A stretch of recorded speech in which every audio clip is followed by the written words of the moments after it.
Good morning, everybody. We're going to give folks another minute to get signed into Zoom.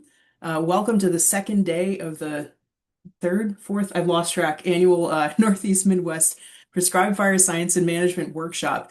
We're really excited to have you here. I wish we were all outside on a field trip, but we are giving you the next best thing, which is a really wonderful virtual workshop with a suite of presenters today. Hopefully you got a chance to check out their bios in your program. But I am really excited to get to facilitate today's virtual session as part of this workshop. And again, we'll give folks just another minute to get tuned into Zoom. In the meantime, by way of introductions, because there's too many of us in the virtual workshop today, in the chat, I would love if you could share your name, your state or region, your organization, and then a sensory experience you've had with fire. So, for example, smelling roasting marshmallows. So, whether it's prescribed fire or not, please share something in the chat, a brief sensory experience that you have had with fire. So again, your name, where you're zooming in from, your organization if you'd like, and a brief sensory experience with fire, such as smelling roasting marshmallows. So please go ahead and share in the chat, and we'll let people get zoomed in, and we'll get started in just a moment. I'd love to see these intros. And while folks are typing in your brief sensory experience with fire into the chat, I have a few brief announcements. First, we want to thank all of our sponsors. I'm afraid I don't have the full slide up, but especially we wanted to make sure that the Wisconsin and Pennsylvania Prescribed Fire Councils are noted out loud. The organizing team had a lot of people to thank, and I'm afraid they were on the slide, but maybe not mentioned out loud yesterday. So huge thanks to all of our sponsors, but especially to the Wisconsin and Pennsylvania Prescribed Fire Councils. Um, Also, let's see, we're in Zoom meeting. So right now your cameras are off and your, sorry, great, chats are starting to come in. Thank you, Stephanie. So right now your cameras are off and you're muted. Later we may be able to do that, but we're doing a little bit of crowd control right now. But please use the chat to type your questions, your comments, and just stay interactive. And you're welcome to use emojis and other fun Zoom tools as well. Um, at the end of the session, we won't have a questionnaire pop up, so just watch your email for a brief, very, very brief follow-up survey to help keep us on task. I'm told to say that we have new steering committee members, and we welcome the new folks that are part of this. Um, this is being recorded, and the recording will be posted by the end of next week. So, and also for people that are joining us tomorrow online, day 3 kicks off at 9 a.m. Eastern time. So, all right, briefly, I'm going to read some of these exciting sensory experiences from the chat and encourage the rest of you, 29 participants, to share some of yours. The smell of a drip torch. Yeah. Let's see, the sense of, hearing the popping and whistling of sassafras trees sap boiling off during a fire. Wow. Yeah, for Alicia, watching a fire whirl lay down. That's pretty cool. Um, wow. The sound and sense of power from a grass fire. I love it. Um, okay. Jack, thanks for zooming in. A lot of, I guess, maybe a little bit of anxiety or tension or something with a lot of activities of training and people coming and going. Um, let's see. Uh, intense heat from a cedar pile. Yes, excellent. Um, oh, the smell of multiple candles at once. Wowie zowie. Okay, another Amanda. Welcome. Chasing faint dug-in smoke stirring mop-up. Yes, they seem to never end. The mop-up smokes. Okay, well, thank you everybody so much. Please keep those sensory experiences coming. My name is Amanda Ferris. I work for the Nature Conservancy in Maine, and I've been part of the fire community for the last decade plus, especially in the North Atlantic region. I'm really excited to have been asked to facilitate today's virtual workshop. I hope you all had fun yesterday. That was a really stellar day and really, really great presenters. So bravo again to everybody, talking about adaptation and resilience. So here we are today, day 2. Once again, we all would rather be outside together, but we are bringing you the next best thing. So today's presentations, as you've seen in your program, you can review for bios and additional description. To me, when I was asked to bring these folks together, I was just overwhelmed with the idea of, wow, these are really additional. This will offer new perspectives on how we interact with fire, how we see it, how we experience it, how we feel it, how we visualize it. Some cool visualization tools and mapping tools, and then how we bring that into climate adaptation and resilience planning. How do we use those fresh perspectives to inform our forward-looking work in prescribed fire science and management? Um, so I'm really excited to hear from today's presenters. I'm going to do my very best to keep us on time, and when we take breaks, I really want people to get away from your screens for a few minutes, so please be prepared to do that. Not checking your email, but actually stepping away from your computer and stretching so you will enjoy the rest of the day. Um, and honestly, with that, I don't know, unless Michael, if I missed anything, or Polly, please give a shout. I do think we can turn over to our first speaker and get started. So I'll give you a moment, Michael or Polly. Any announcements I've missed, anything critical? Okay, I think we should go ahead and rock and roll into today's session. Sorry, So, Amanda. I was missing the you like okay, just to clarify, we're accepting new steering committee members. thank you. Um, and so if anyone's interested, please feel free to email me or I think there's a question in the questionnaire when it comes out that you can indicate. So Excellent. just thought Thank I'd you. clarify that. Okay, thank you for clarifying that, Polly. I appreciate it. Okay, so. So with that, I'm gonna turn the mic over to Miriam, and you're gonna, yeah, buckle up. Be ready for something that will blow your mind, Pyrosketchology. I've said enough. I'm gonna go off camera, and I welcome our other speakers to go off camera. And Miriam, take it away. Okay, good morning, everybody. I'm just trying to see here. I've lost some buttons to see how to launch this now. Uh, The I don't know play if this button is at the top did place. it. There There we you go. go. Yeah. Okay. Um, I'm Miriam Morrill, and before I jump into this, also want to introduce Jessie Thorson. She's a fire ecologist and fire journaling friend who's worked with me on a lot of these, and she'll be on the chat, keeping an eye on things. So please ask questions while you go. And I do want to mention I have been doing, I'm not going to talk about my bio, that's you have that to reference, but I will mention that I've been doing fire journaling for about 10 years now and have two books. Pyrosketchology came out a while ago, and then I just published Good Fire, which is journaling prescribed and cultural burns. And okay, I don't know why this, there we go. Um, so I first want to highlight some of the benefits of nature journaling. A lot of people think of journaling as these beautiful sketches and artwork in a nice little journal, and that is not what this is about, at least not what I teach. Art can be a part of it, you can take it any direction, but I focus on this place-based, personalized, and adaptive learning tool. You really using journaling to help you become a better observer. And this is using full bodied awareness, connecting to sense of place. And then I also try to accentuate how to enhance your situational awareness. So, really, to me, excuse me, um, this is about using your senses to be in a place, funny, and engage all of your senses. We're so used to classroom settings, being indoors in climate controlled vehicles, using technology, which are all fantastic tools.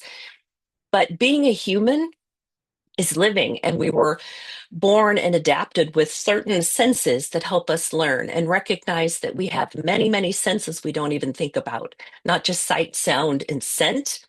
Touch, these are all different neural pathways that go through your body. So not just is something hot and cold, the texture, is it wet, is it dry, how soft, how hard, even different neural networks through our joints, how far you stretch your fingers, your arms, your legs, your balance.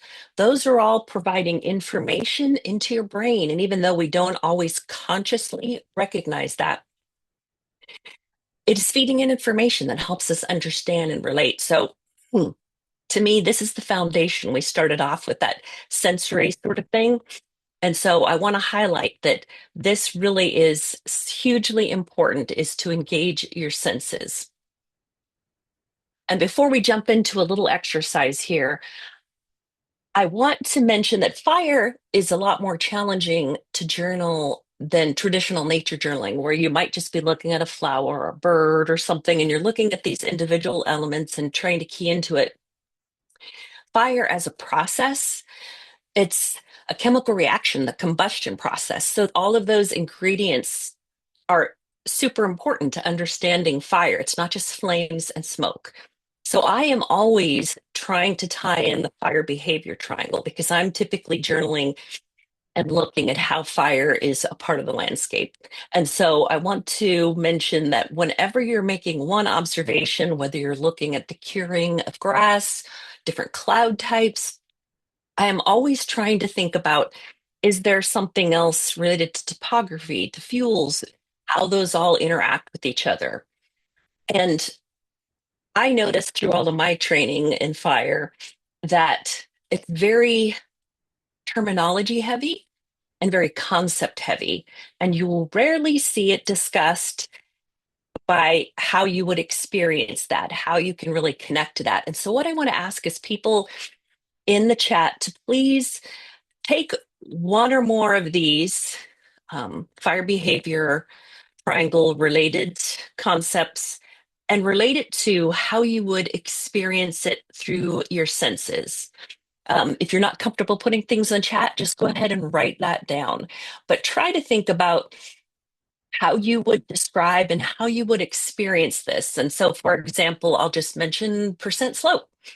Um, you could describe it as in walking through a flat area and how movement is easy and how you can see out and around you versus going up a steeper slope. And you'll have more physical exertion. You may have more angle to your hips and your knees and your ankles, even your toes. Thinking about how you might see things that going up a steep slope, you're looking at the slope in front of you versus having an open landscape. So, how would you experience these different things? How would you describe them through your senses? And trying to use more than one sense.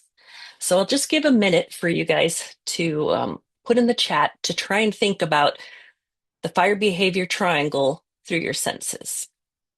And I won't spend too much time on this, but I'd like you to keep this in mind as you go. And even throughout the workshop, if things come up to you, try to describe how you experience these.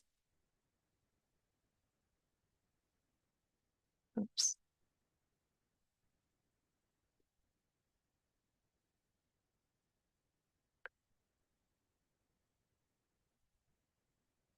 Okay. I will go ahead and move on. Hopefully, people have added some of how they experience these with their senses.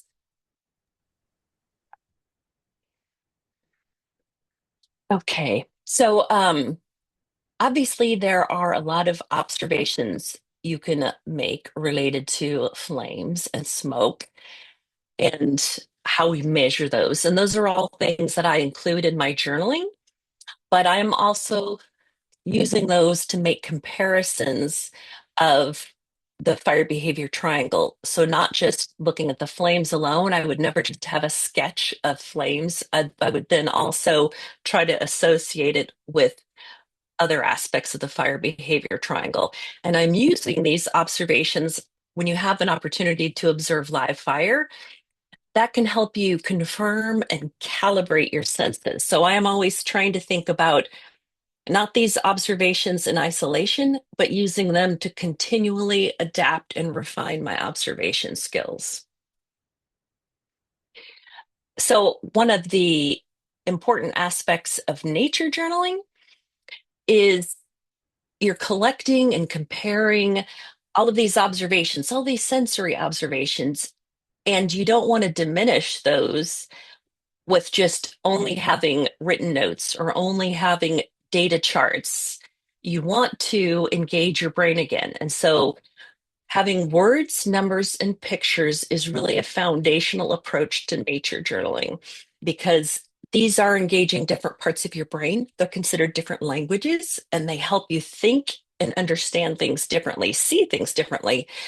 And so going through this process of, okay, I'll write down what I'm observing. And I do want to mention, so for words, this is not just IDing something. When you identify something, your brain stops noticing details. So if you say, oh, that's a ponderosa pine, you're going to stop noticing things. So trying to describe things, trying to make comparisons, that is the when we're using words in journaling that you really want to think about and notice things. It's not just what you would traditionally do by just quickly doing a report of everything you identified. You want to notice, you want to enhance your observation skills. Numbers, hugely important in fire. I depend probably more on them, and it's not commonly used with most nature journalers. They may put just the temperature, the date, and a couple of counts of things they've seen.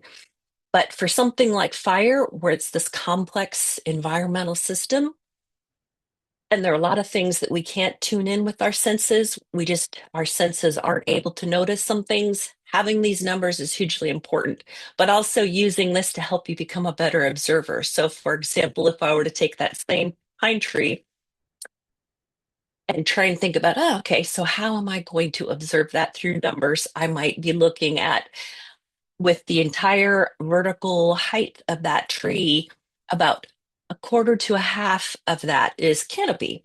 And so those are different ways of seeing things. And the more you can use those, the better you start to notice and to make comparisons.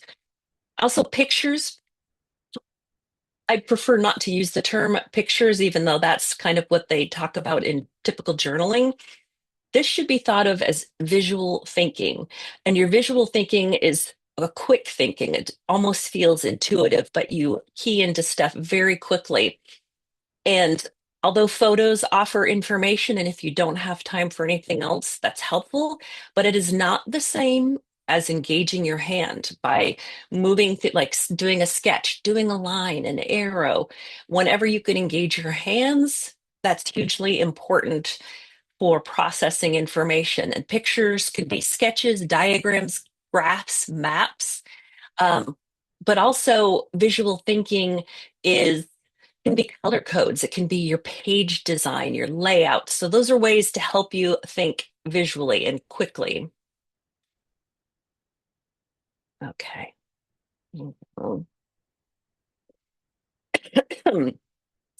So I have another exercise here, but before we go into this, I just kind of want to mention Prescribed Fire offers this fantastic opportunity to refine your sensory observations. I really like to use burn parameters and objectives because that's we're engaging with something, we have intentions, and we have these burn parameters. I'm going to assume almost everybody online knows what these are, but I'll kind of mention that this is a lot of what you might think about the prescription. And you'll have weather, you may have flame length and rate of spread. And these are framed around potential fire intensity levels. And so you'll have a low intensity, your kind of desired optimal, or you might have it defined as moderate and high. And I love using this because it gives you a way to compare and set up prompts. And so looking at a forecast, and that is another really valuable tool, even if it's not a spot weather forecast for your specific area, just a general one. This is like a warm up exercise, a way to start thinking, setting up the timing of when to make observations and when they're going to be really relevant to prescribed fire. And so, if you wouldn't mind looking at these burn parameters that I have here and just noting whether you're writing it down on your notebook or if you put it in the chat, when would you think with this forecast that there is a good timing for observations? When are you going to potentially notice that things have moved from low intensity to your desired, when you're going to be having trouble getting your ignitions going, versus when are you moving into that higher fire intensity potential observations. And so think about that. And I have several slides continuing this, so you can keep thinking about it. But now I have taken that same burn parameter and weather forecast, and I'm using that words, numbers, pictures way of thinking about it. And this is how I would, in my journal, go through a thinking process. And so the weather forecast, whenever I have the same temperature as the preceding hour, I'm going to just put a line. And so now visually, it jumps out where there is a change. And I'm really looking at changes and how things um, may roll out and when your observations are really going to be meaningful. And I will also circle here, I've just kind of highlighted the boxes, but I will then accent those periods of time. That's a prompt for me to when to pay more attention. And obviously, your ongoing weather that you're taking, that data can be used as a comparison, but this is the prompt to help you think about what to look at. I will also change, wherever possible, change from a number to some other more visual thing, even just your wind direction, putting an arrow, it stands out more quickly than something else. And then I continue my color code, which I used on low intensity and high intensity. So I can color in blocks and know when may be having those um, periods of time where the parameters can give you an idea of what you might be observing and how it relates to your prescribed burn. So here's an example of one of my journal pages, and I had the day before, the day of, and the day after. And you can very easily see the burn window because I used my blue color code for when the forecast was going to be in the cooler intensity. I used orange when there were parameters that were potentially above, and then wind direction changes. I'll circle those. And having this can be a really powerful way of thinking and connecting your observations. And here's the same forecast. And now I'm tying it to sensory observations. And one of my favorite observations that I think is really powerful is the snap test. I'm guessing most people are familiar with this, and this is when you're picking up typically pine needles or leaves. These are the fallen, dried, cured materials, but you could use grasses as well. And although this is more effective if you tie it to fuel moisture, it still is fairly closely related to relative humidity. And so if you're looking at that forecast again, and you're looking at these relative humidity ranges and how those materials may bend and wrap versus you're just barely bending it and it cracks, or you only have to hold it and it almost crumbles in your hands. That is engaging many senses, what you touch, what you hear, you could be smelling that. And so this is, to me, is a really not only meditative, but a great way to tune in.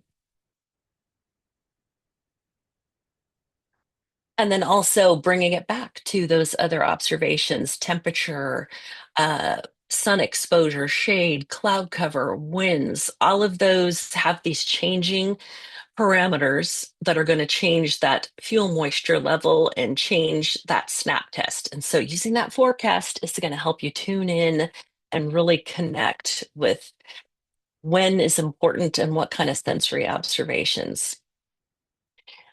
And I recently came up with this exercise and I really love it. And it's doing a straight line transect.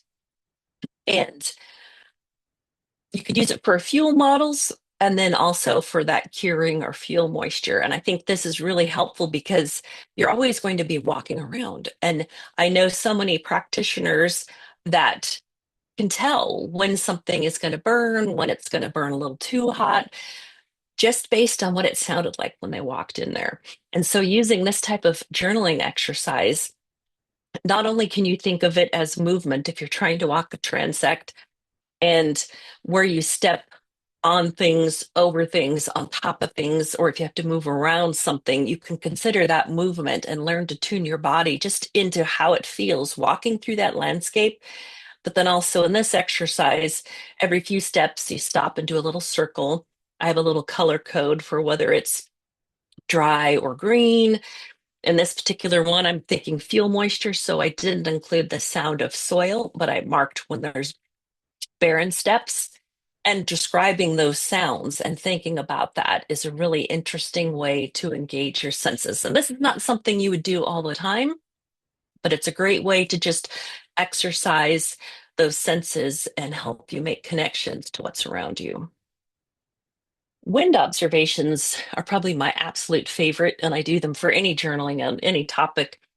And the Beaufort Wind Force scale is out there, and that is good, but it is not always useful in different environments. If you're in a grassland, you're in sagebrush, you're not going to have all of the same descriptions for the range of wind speeds to tune into. And there's also seasonal considerations. I put here, using the same forecast that we were looking at, the Beaufort Wind Force scale observations that you might have. And I actually really like wind gusts and using that for my observation period because I can see the change between lower wind speed and higher wind speed. Super useful period of time to make observations. But not too long ago, I was on a prescribed burn and we were journaling with a bunch of fire effects monitoring folks.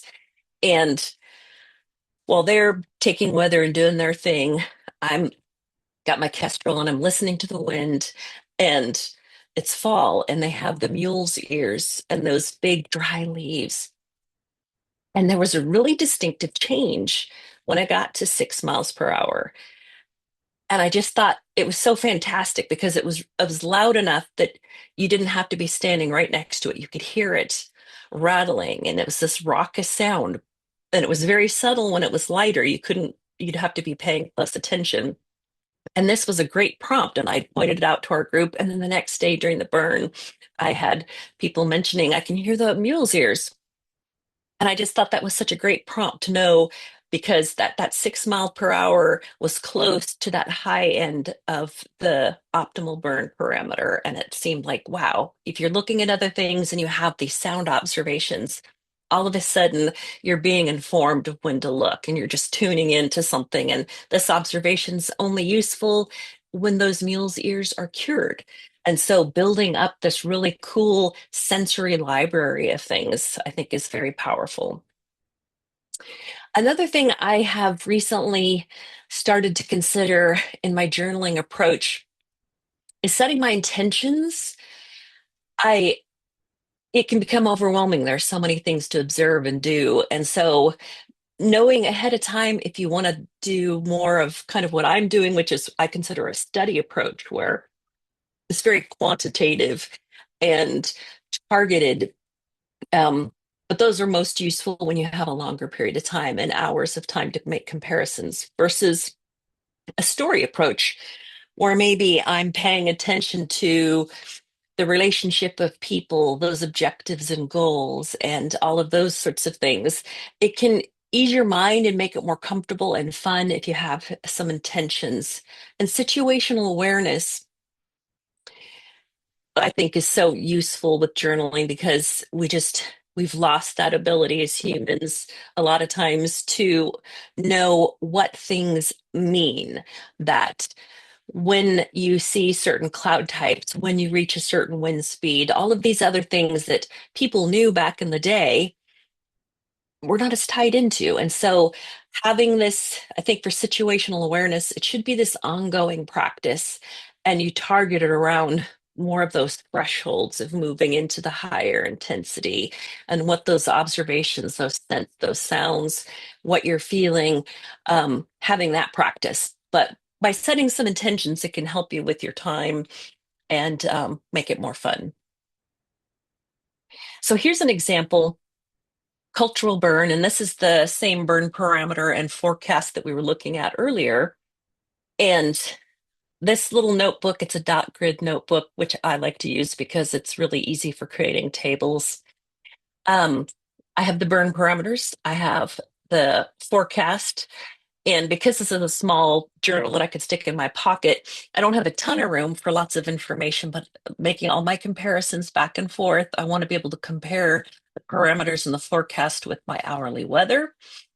And so in this particular example, because I wasn't sure how long it was going to go and how many observations, I wanted these split pages.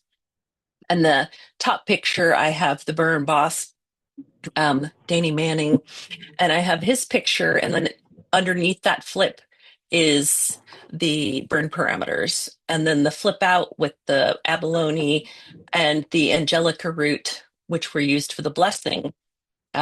The other side of that page, my forecast. And so one page, I have these kind of hidden away things. And then on the other side, I can make comparisons of my data. And so this is an example where, for me, when I'm journaling, I want to start with study in case I have the opportunity, but sometimes the information just doesn't come together. So in this example, um, it was a small unit, all um, one slope, fairly steep oak woodland, not a lot of differences. There was no variation in the ignition tools, no variation in fire behavior. And so I didn't need to do a ton of other observations. And so I was able just to do a sketch. And then because it was a cultural burn tied into acorns, I wanted to accent observations related to that and then ignition tools. So this turned out to be more of a story approach. But this is one of my hourly trackers, weather trackers, an example of how I try to add visuals, and I kind of adapt this differently. And I have clouds. I can do a very symbolic little cloud type going over the burn unit, the direction the clouds were going. I can have my various weather data, other data I mix in there. Sometimes I'll visualize this more. Sometimes it's simple, but I do use my color codes of when things are in the low end of the parameters or the high end. And then I'll have notes underneath that, sketches, visuals, photos.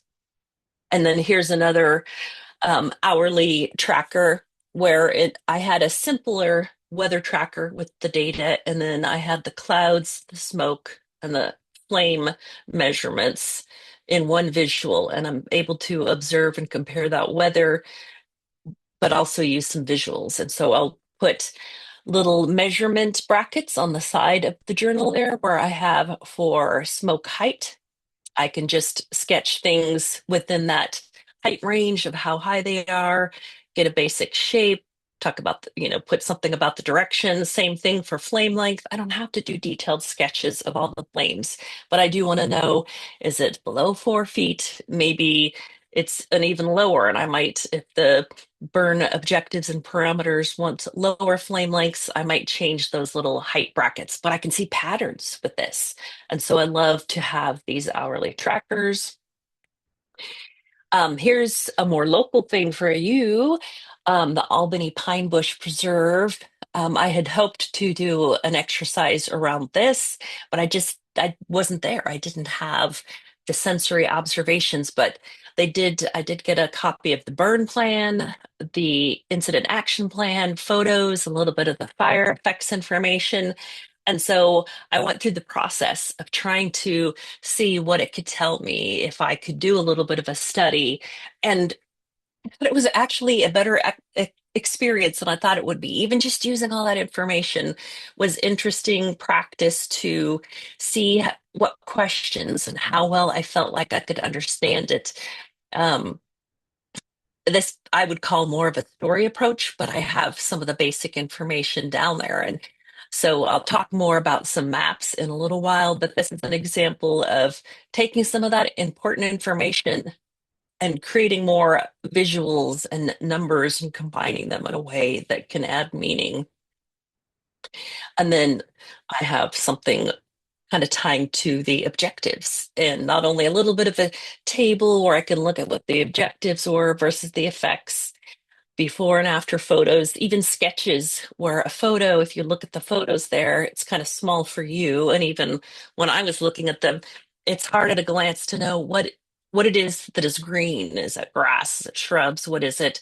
Or looking at fire effects. But by sketching it, I could accent um, the little shrub skeletons and some of the scorch on those. And having some of this, I loved the one photo that I sketched because it also had some of unburned stuff. So I could almost have a before and after picture in one. And so this, and then when I'm doing story, I can come back in there and add a few thoughts that I think are more um, just connect me in this more poetic or sort of way. So describing things, you can throw those in there to help you connect. Maps. So maps, I think of as it's important to do spatial observations, those spatial visuals versus temporal. And so I have my time organized observations, which I typically like left to right. A lot of people start at the top of the page and go down, but I find that doesn't visually, when I talked about format as a way to think visually, thinking of time differently can help you visualize that. But at the same time, those same observations done just with notes or photos lined up time wise does not help you see and connect to things in a spatial way. So I will almost always have some type of map. And these are larger scale maps. Um, I typically do something like these before I go in. I'll take Google Earth and get an idea of the larger landscape and how weather is going to move through there. They don't have to be detailed and they can be very simple or cartoony, depending on what it is you're looking at. On the one on the top right, I really just wanted to get a sense of, okay, if I were to think about weather systems and which mountains the clouds might start to build on, or, when I'm looking out, where am I going to see clouds coming from? And that type of sketch, you don't have to even have the exact number of mountains. I just want to think about mountains and where clouds are coming up. And so those are simple ways to connect to place. More commonly for prescribed fire, I'm just taking the burn unit. Uh, there's materials like carbon transfer paper where you can quickly trace, if you have a hard copy map, the burn unit onto your journal, and then you can hand sketch on the ignition patterns, use that to compare, and you can see this doesn't have to be pretty. There's another burn unit map, several units.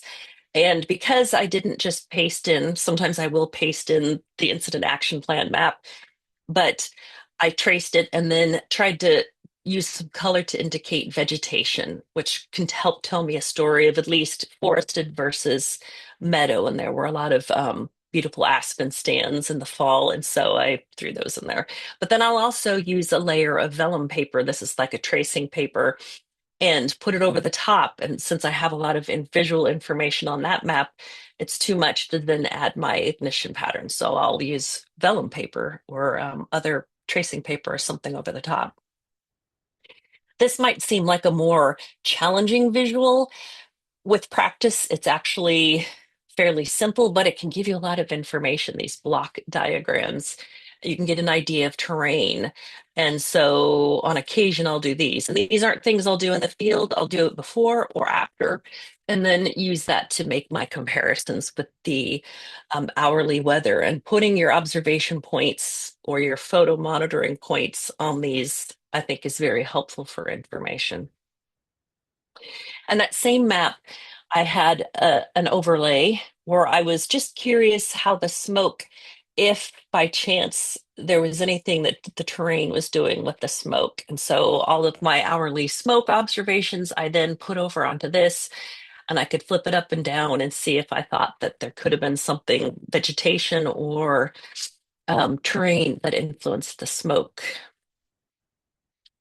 This more recent experiment on mapping, but I love it. Um, Kind of a story haiku map, and that's a burn unit map. And it is accentuating things without them being to scale and trying to very quickly symbolize certain tree types, a little bit of topography, terrain, different features, and then just writing some notes, something that really keys into that moment, that sensory observation, something really powerful, and writing those notes in there. And then also I had some of the where the ignitions move through the landscape. And I thought that it was really an enjoyable sort of approach to going. So this would be a story approach, but there's still a lot of information in there. And this isn't very pretty to look at, but kind of coming in towards the end of my presentation, for fire, because it is so complex, not only are you looking at an event scale, temporal scale, which I would consider like prescribed fire, several days, even a week long, a wildfire, but in fire, we're also thinking of it in context of seasons and then decades of fire regime. And the types of observations I make, the type of data I use is different. So keeping that in mind, that the same data, the same information, I don't want hourly observations for seasonal, definitely not for regimes. I'm going to be looking at different data sources and different information and how I combine those. And the same thing spatially. Close up observations like your snap test, very powerful. You want to mix those, the scene, which I consider when you're in the environment, like something your photo takes, looking at a collection of things, and then landscape scale, like those bigger landscape of how weather interacts with the landscape. Those are all different approaches. And I kind of wanted to talk about this here at the end because you're going to be getting some awesome presentations thinking about things at different time scales and different information. And for journaling, it is super helpful to separate those in your notes on how you organize it. So here's just a couple of examples of, um, I don't have all of the journal information in there. The left image, I call it a fire weather wheel, with the outer ring being the daytime temperatures, the inner wheel being nighttime temperatures. And you may not be able to see it on the screen, but there's little blocks, little squares for each day. And I have a temperature color code for temperature ranges, and I have some little symbols for humidity, chevrons for wind. Then I have red flag symbols for red flag days. And then I use an online satellite map of when there are wildfires and hotspots. And I visualize those with what are called stem leaf symbols, which go on the outside for those days. And it can let you see patterns of things seasonally. And the graph on the right was kind of a thinking process that combines monthly with climate. And the center line in that graph is to represent the average. And I actually had the average high and low temperature for the day. And then the difference for that day from the average. And so I then have my color codes for temperature. When I'm looking at the emergence, this is February, of bees and butterflies, insects. And this was a fun way to think about how those temperatures are changing and variable to the climate, thinking about the emergence of insects. And those are also really good if you're doing cultural burning and thinking about things more than just those quantitative numbers, but things that have super strong relationships to temperature, humidity, climate. Sometimes indicator species are great to tie to your burn parameters and prescriptions. And here's an example of using online sources when you can't always see something in the field, but there's something important for fire, whether you're looking at air quality, having that information, and there are a lot of observations you can do with that as well on site, but thinking about smoke moving across a large landscape. On a number of prescribed fires, had a lot of people talking about, oh, we got to go to the live webcam because we can see the smoke better than we could see it on site, and practice sketching, seeing that. So you could be using those with prescribed fire or journaling, even if you don't have a prescribed burn to be on, you could be looking at those.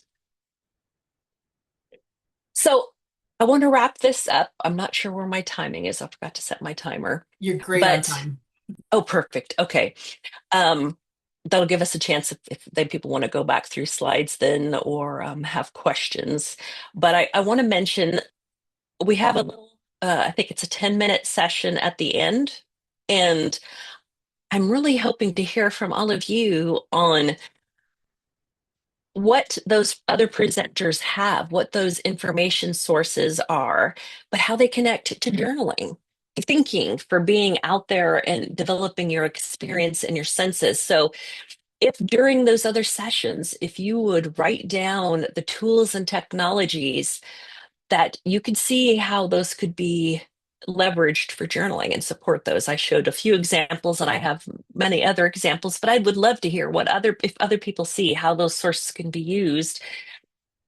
Also to describe your any sensory observations that could be connected with that data because again, I tried to mention that so many of our educational opportunities are so separated from experience and from the environment and the ways that humans learn more effectively is through sensory observation. So, just by describing those concepts, the science in ways of how you observe them, and when I say observation, I'm talking multi-sensory. Try to note those down. If you see any multi-sensory observations that you could connect with the technology and tools and information that the other presenters will be talking about, and then also, I think you'll probably find a lot, and I'll be excited to learn about the visualizations that could be helpful for journaling before, during, and after prescribed burning, but also for climate and other ways of thinking about the landscape and how we interact. And so I'm really hoping I plan to be looking for those things during the other presentations, but I really hope at the end others can bring that back and we can do some pretty serious brainstorming and thinking about connecting our senses and our experience, whether we're using it for ourselves, enhancing our training programs, or communicating with others in the public. I think this can be so powerful when you can connect your sensory experiences with the science and the tools. So I think I want to leave it at that and offer an opportunity for questions or going back through anything. Thank you so much, Miriam. That, again, my mind is blown. I'm really lucky I got to chat with you in the months leading up to this session. I wonder if we can add Jesse. Jesse, I think you put your hand up. Did you have some additional comments you wanted to make or share thoughts from the chat? Yes, it looks like I can't turn my, oh, here I am. I just wanted to share a couple of the sensory observations that rolled through the chat after that prompt, Miriam. There are some really poetic descriptions of people's experiences. Um, I'm seeing from Jack, sweet fern in summer burns will burn the top with crackling sounds when the sun is on it, but any little cloud cover or shading and the flames will drop out of the sweet fern. So you can tell when a patch of sweet fern is burning in the middle of the unit simply by the distinct sound. And I'll just read one more, but there are others if you want to go back through and look at more descriptions of people's experiences. Kara says, in response to a couple of those different prompts from the fire behavior triangle, that fuel, the vibrancy of colors hitting my eyes, the crunch of dry materials and the popping sound of burning fuels, weather, the sound of the wind blowing through the vegetation, and the feel of sun on my skin, and then topography, the tilt of my ankles and the bend of my knees on a hillside. Nice. Yeah. I have this vision of how awesome it would be if I was working at a preserve or someplace to have start building up this library of sensory experiences of like this is the perfect burn day. What is that like? Like you could like here's a walking guide and you can walk through this and these are the senses and the things that you can experience for like a good fire day. All of those wonderful and different seasons, obviously. So, what those wind sounds and what it looks like in different seasons, different vegetation, the insects, insect activity, so powerful. I mean, insects emerge. You could tie it so close to growing degree days and vapor pressure deficit, but also just observing those creatures out there and movement. Butterflies are super connected to not only temperatures but airflow. And so when you're walking around and you're seeing a lot of butterflies, that's where you're getting a lot of that heat lifting off of the ground at a certain time of year. And so it's like, oh, I'm connecting to this heat lifting and little wind chimneys, around an area. And so there's so many beautiful sensory ways to connect. There was one question that came up during your presentation that I tried to answer, but I would love a little bit more information from you if you have more advice. This is a question about when the bulk of the journaling is happening and how to be prepared to journal effectively in the field. So maybe talking a little bit about like what templates in your journal are good to have set up, and like what kind of is your expectation for the final product versus what you're able to capture on the day of the burn. I think it's important to recognize what your role is, what you're going to be doing on the fire. Uh, I helped with doing a nature journaling event at a Trex event quite a few years ago, where we had a group just specifically to journal. We had our own squad of journalers, and that was our only thing. And it was great because you could just have freedom to do anything. But that's pretty rare for most people that are practitioners. So recognizing when are your opportunities to observe, how much time are you going to have, and figuring that out first, like, okay, I know I have a little bit of time. But journaling, remember, it's also an ongoing personal practice. And so just like I would love to see it integrated like you do a fitness program, that okay, throughout the year I'm trying to work on fitness, why you're not also working on your neural network and your sensory fitness, and journaling throughout the year just to keep your senses going. So not even on a prescribed burn or a wildfire, that you're doing a practice of observation, but trying to tie it back to the same types of observations. So you could be doing it the whole time and then building it up, or in the morning. And I don't know what you mentioned, Jesse, in the chat, but you and I have done it on prescribed burns. But we had the fire effects monitoring group that are doing observations. And so it is a little easier when your assignment is to make observations. But I think somebody doing ignitions, somebody doing holding, you have time at the briefing. There's a lot of information going, capturing stuff. You could be creating the little table for jotting down your hourly weather, or just, even just a little pocket notebook on quickly capturing stuff. But I think it's useful to, in the morning and in the evening, have kind of a wrap up, capturing, even if it's just a few simple observations. You saw a really cool lenticular cloud at a certain time, put it down.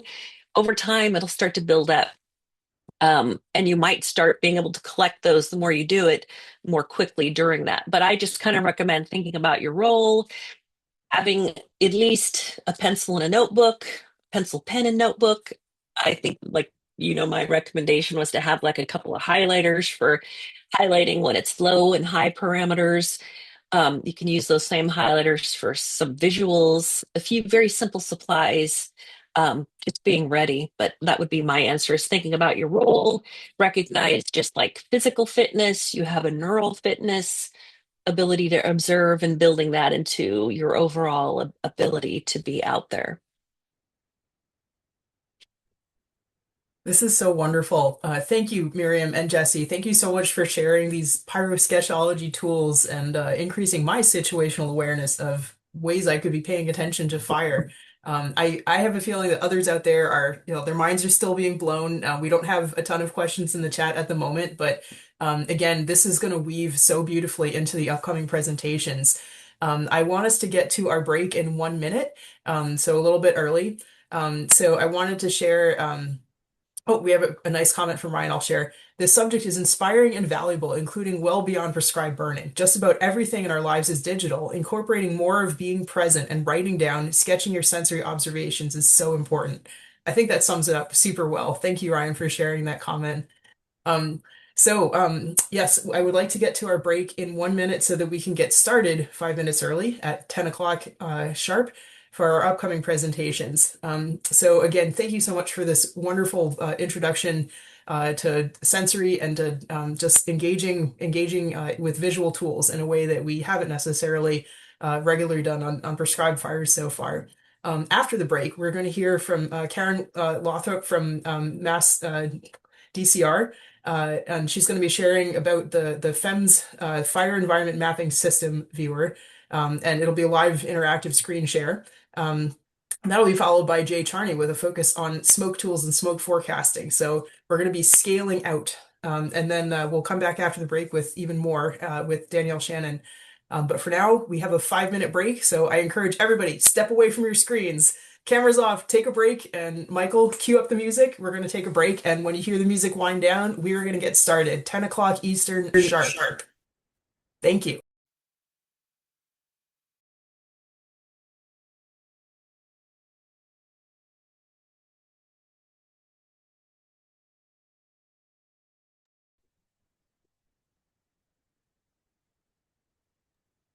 Can't hear the music yet, but I hope everybody's away from your computers anyway.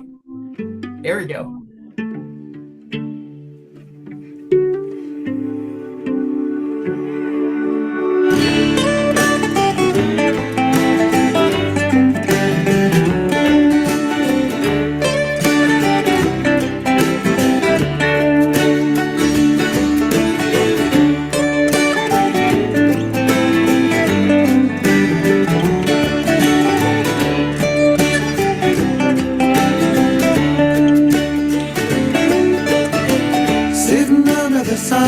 Tree, I saw a miracle flying high.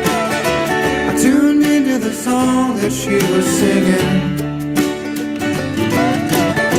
The melody was an honest friend, and it felt like I was learning to fly. But I fear I'll never know the feeling. It must be nice to just be heard. Sound a bit absurd. I'd sing along with the birds. I'd sing along if I only knew the words. I'd sing along with the birds if I only knew the words.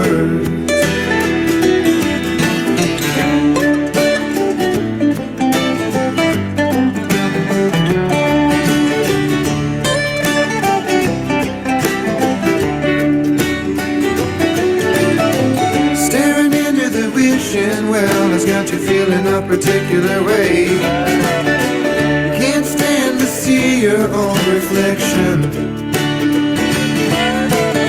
So toss a penny and close your eyes and try to think of something to say. And don't waste your wishes on perfection.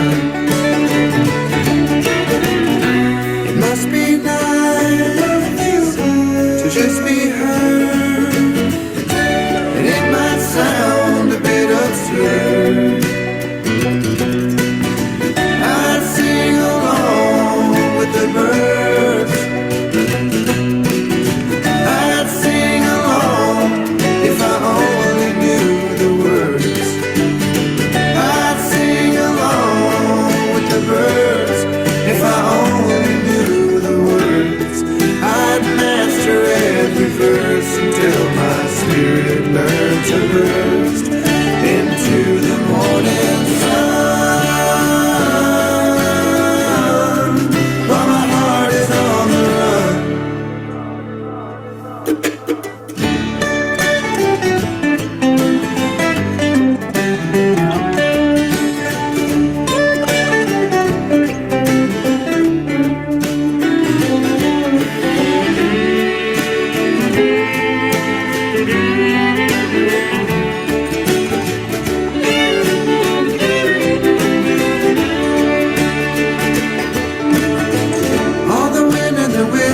World could whip a whisper any given day, just to see if there was anyone to listen. Say the April rain will fall to resurrect the flowers of May. You can't know who you love until you miss them. It must be nice to just be heard. It might sound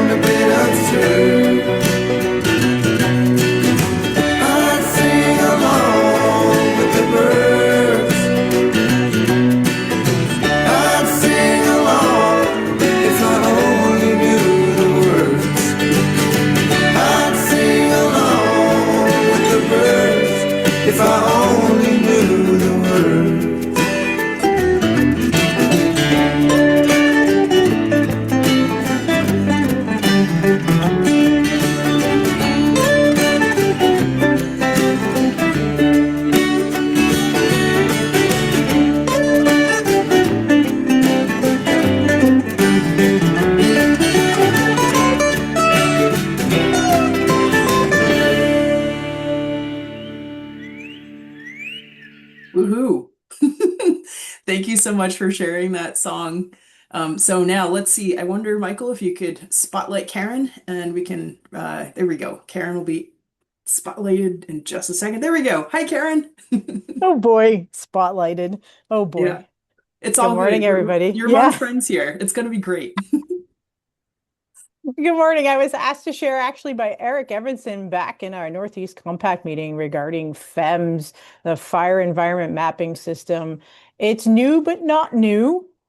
It's been around for a couple years now, but I wanted to just share some history and the reasoning kind of behind it. And before I share my screen, I just go through if everybody should remember WIMS.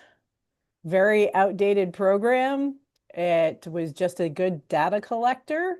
Um, that's where we jumped.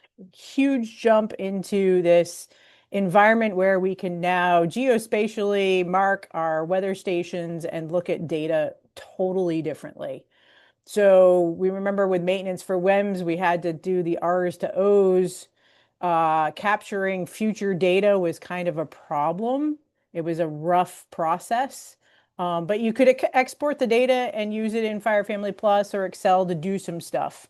I have included in the chat some hot links to this data in a PDF format, so people should be able to open that up.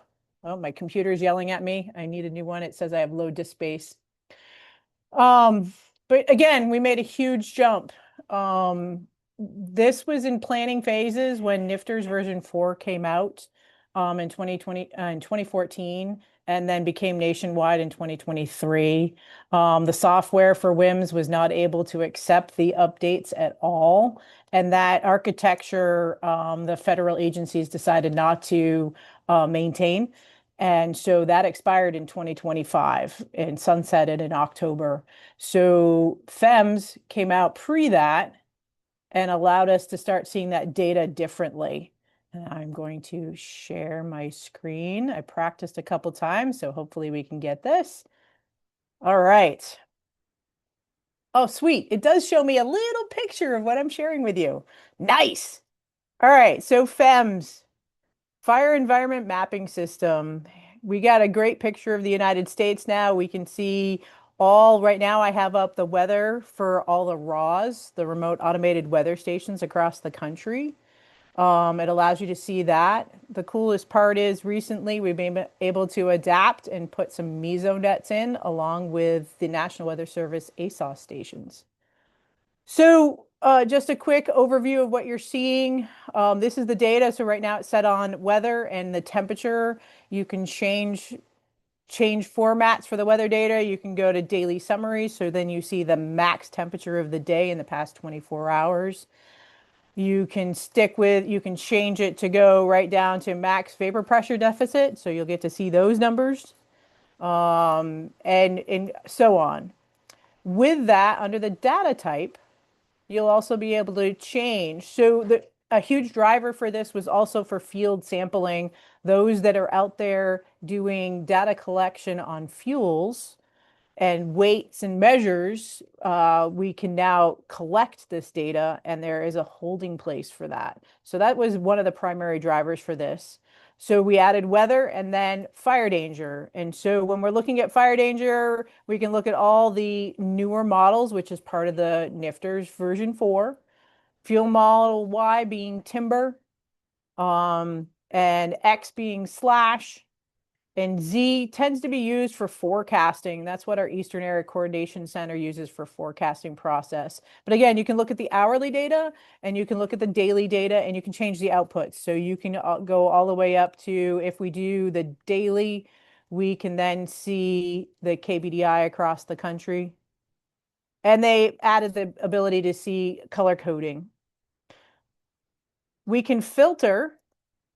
And this is where we can add stations and remove stations. So we can look at all of the ASOS stations across the country, at all of our airports. And we can also look at the mesonets out there.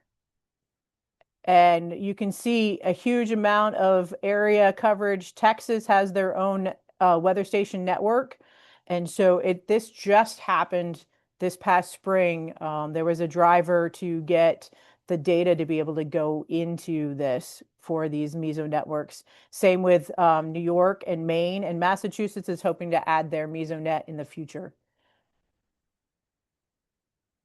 Those stations right now, I think they're currently working on building their historical data. So you may not see graphing and charts and that historical data capability. So those stations are more like using just the daily observations.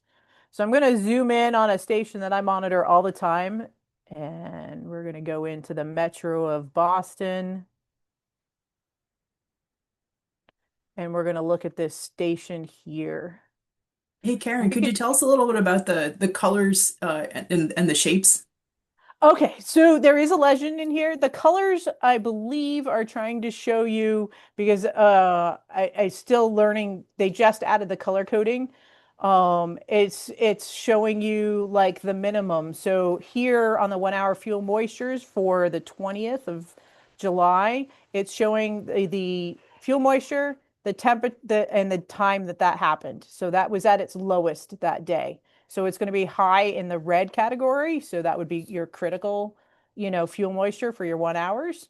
And so I'm guessing the color coding goes back and forth with like the yellows being kind of a moderate and the blues being like really wet kind of thing. Or they're high, they're not as available.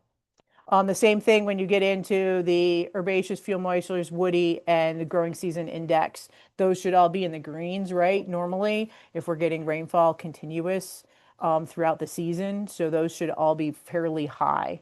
And they do go down if you're not getting that rainfall. Right now for Blue Hills, the GSI has been hanging out at 0.7. So it has not hit the maximum of near 1. And so it's been interesting to track this station. And then they don't put in the color coding specific in this chart related to your Nifter's calculations. So for ignition component, spread component, ERC, and buildup index, they just give you the number and the time that that hit that lowest or maximum. You can see the station metadata. So just like any of the WIM stuff, you can see the background. You can also see graphing and charts for the outputs that give you kind of the seasonality over a trend. So you'll be able to see what's happening in the past for a little bit. And then the forecast, that would be the dotted lines, the forecast planned out. Let's see. We're going to go jump right to, so when you're looking at a station, you can look at the basic information here, but you can jump to a table and it should open up a whole new window. It'll tell you where you're at. There's the Blue Hills weather station. You can search other stations. You can view a list of all the stations. You can change from fire danger to weather and look at all the same data that we were looking at.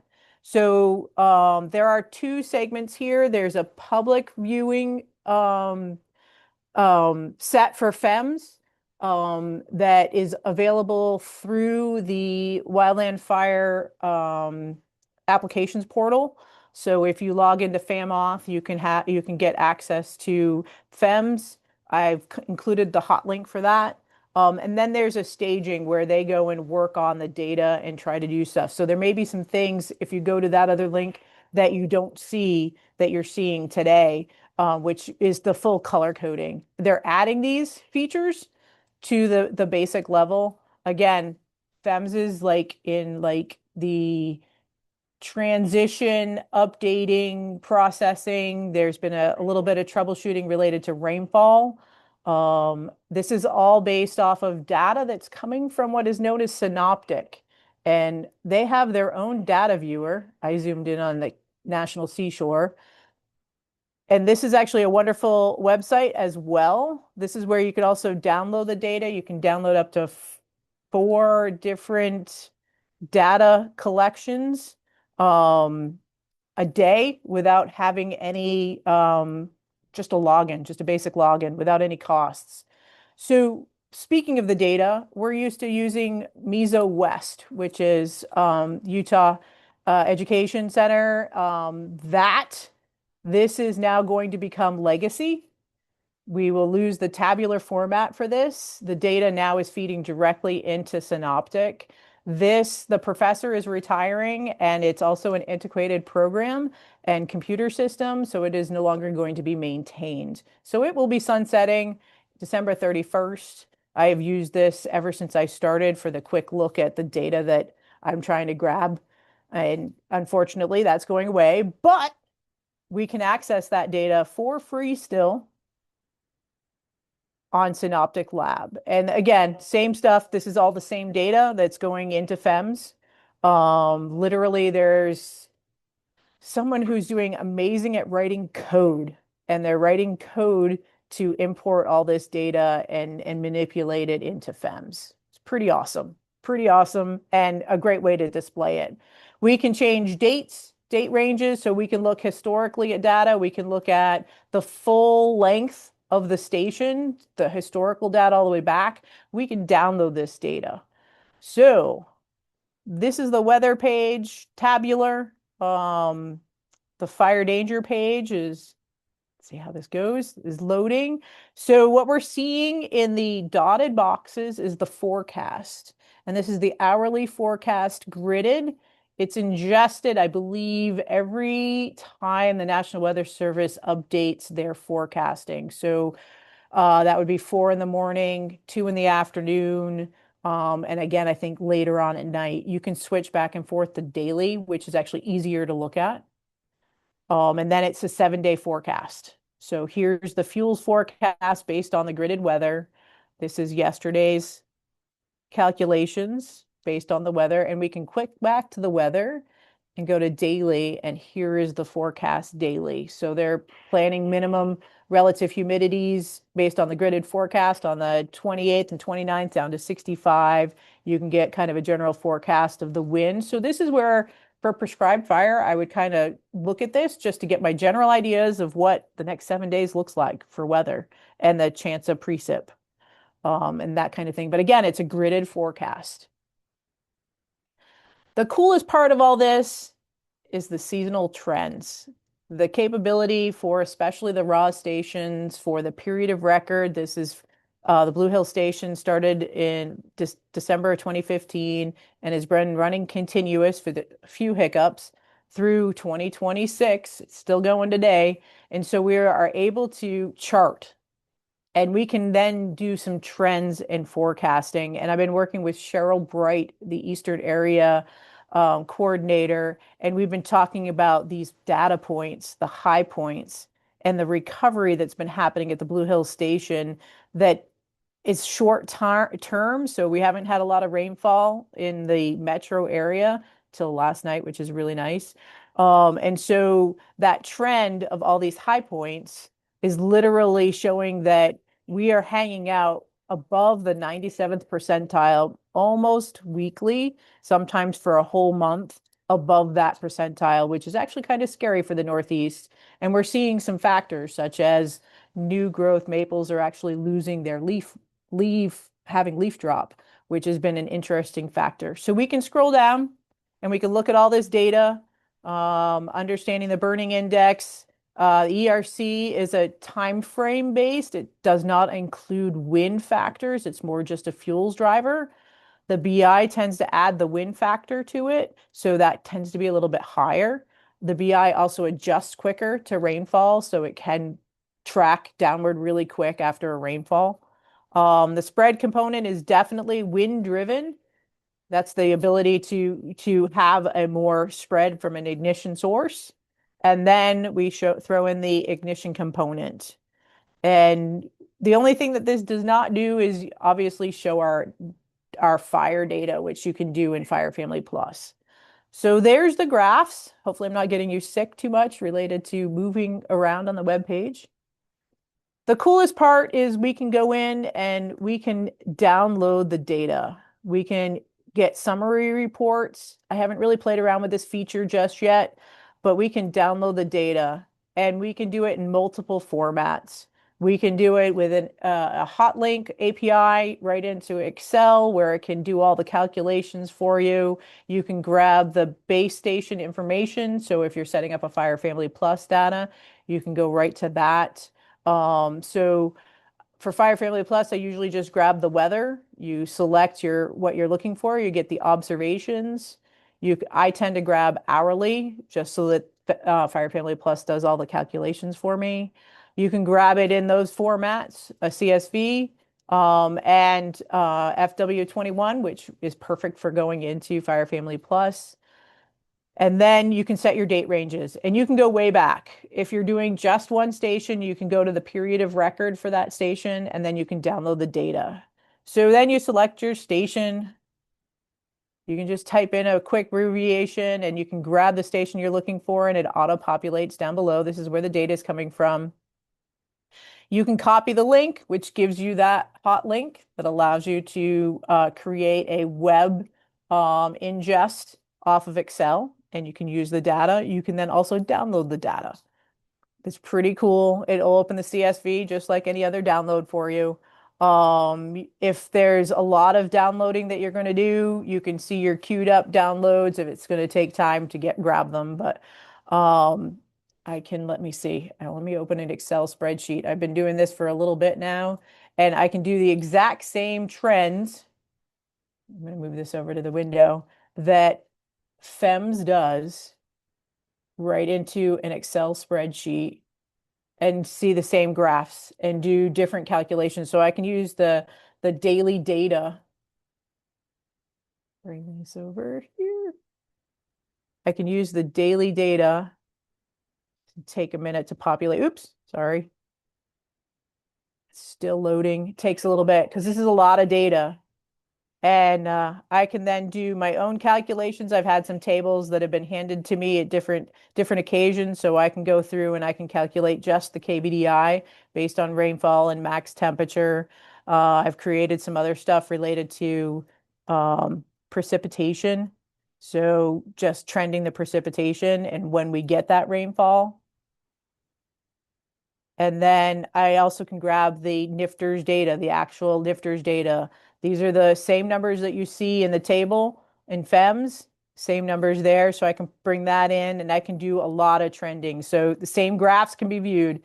So I just created these graphs related to KBDI. Here's the growing season index, and we can look those up in FEMS as well. So it's pretty neat. You just auto-populate it, you hit data, refresh, and it goes and grabs all the data. Pretty cool process with that. Let me see if I can get rid of the window. It's going to take a minute. My computer is actually old and I'm due for a new one.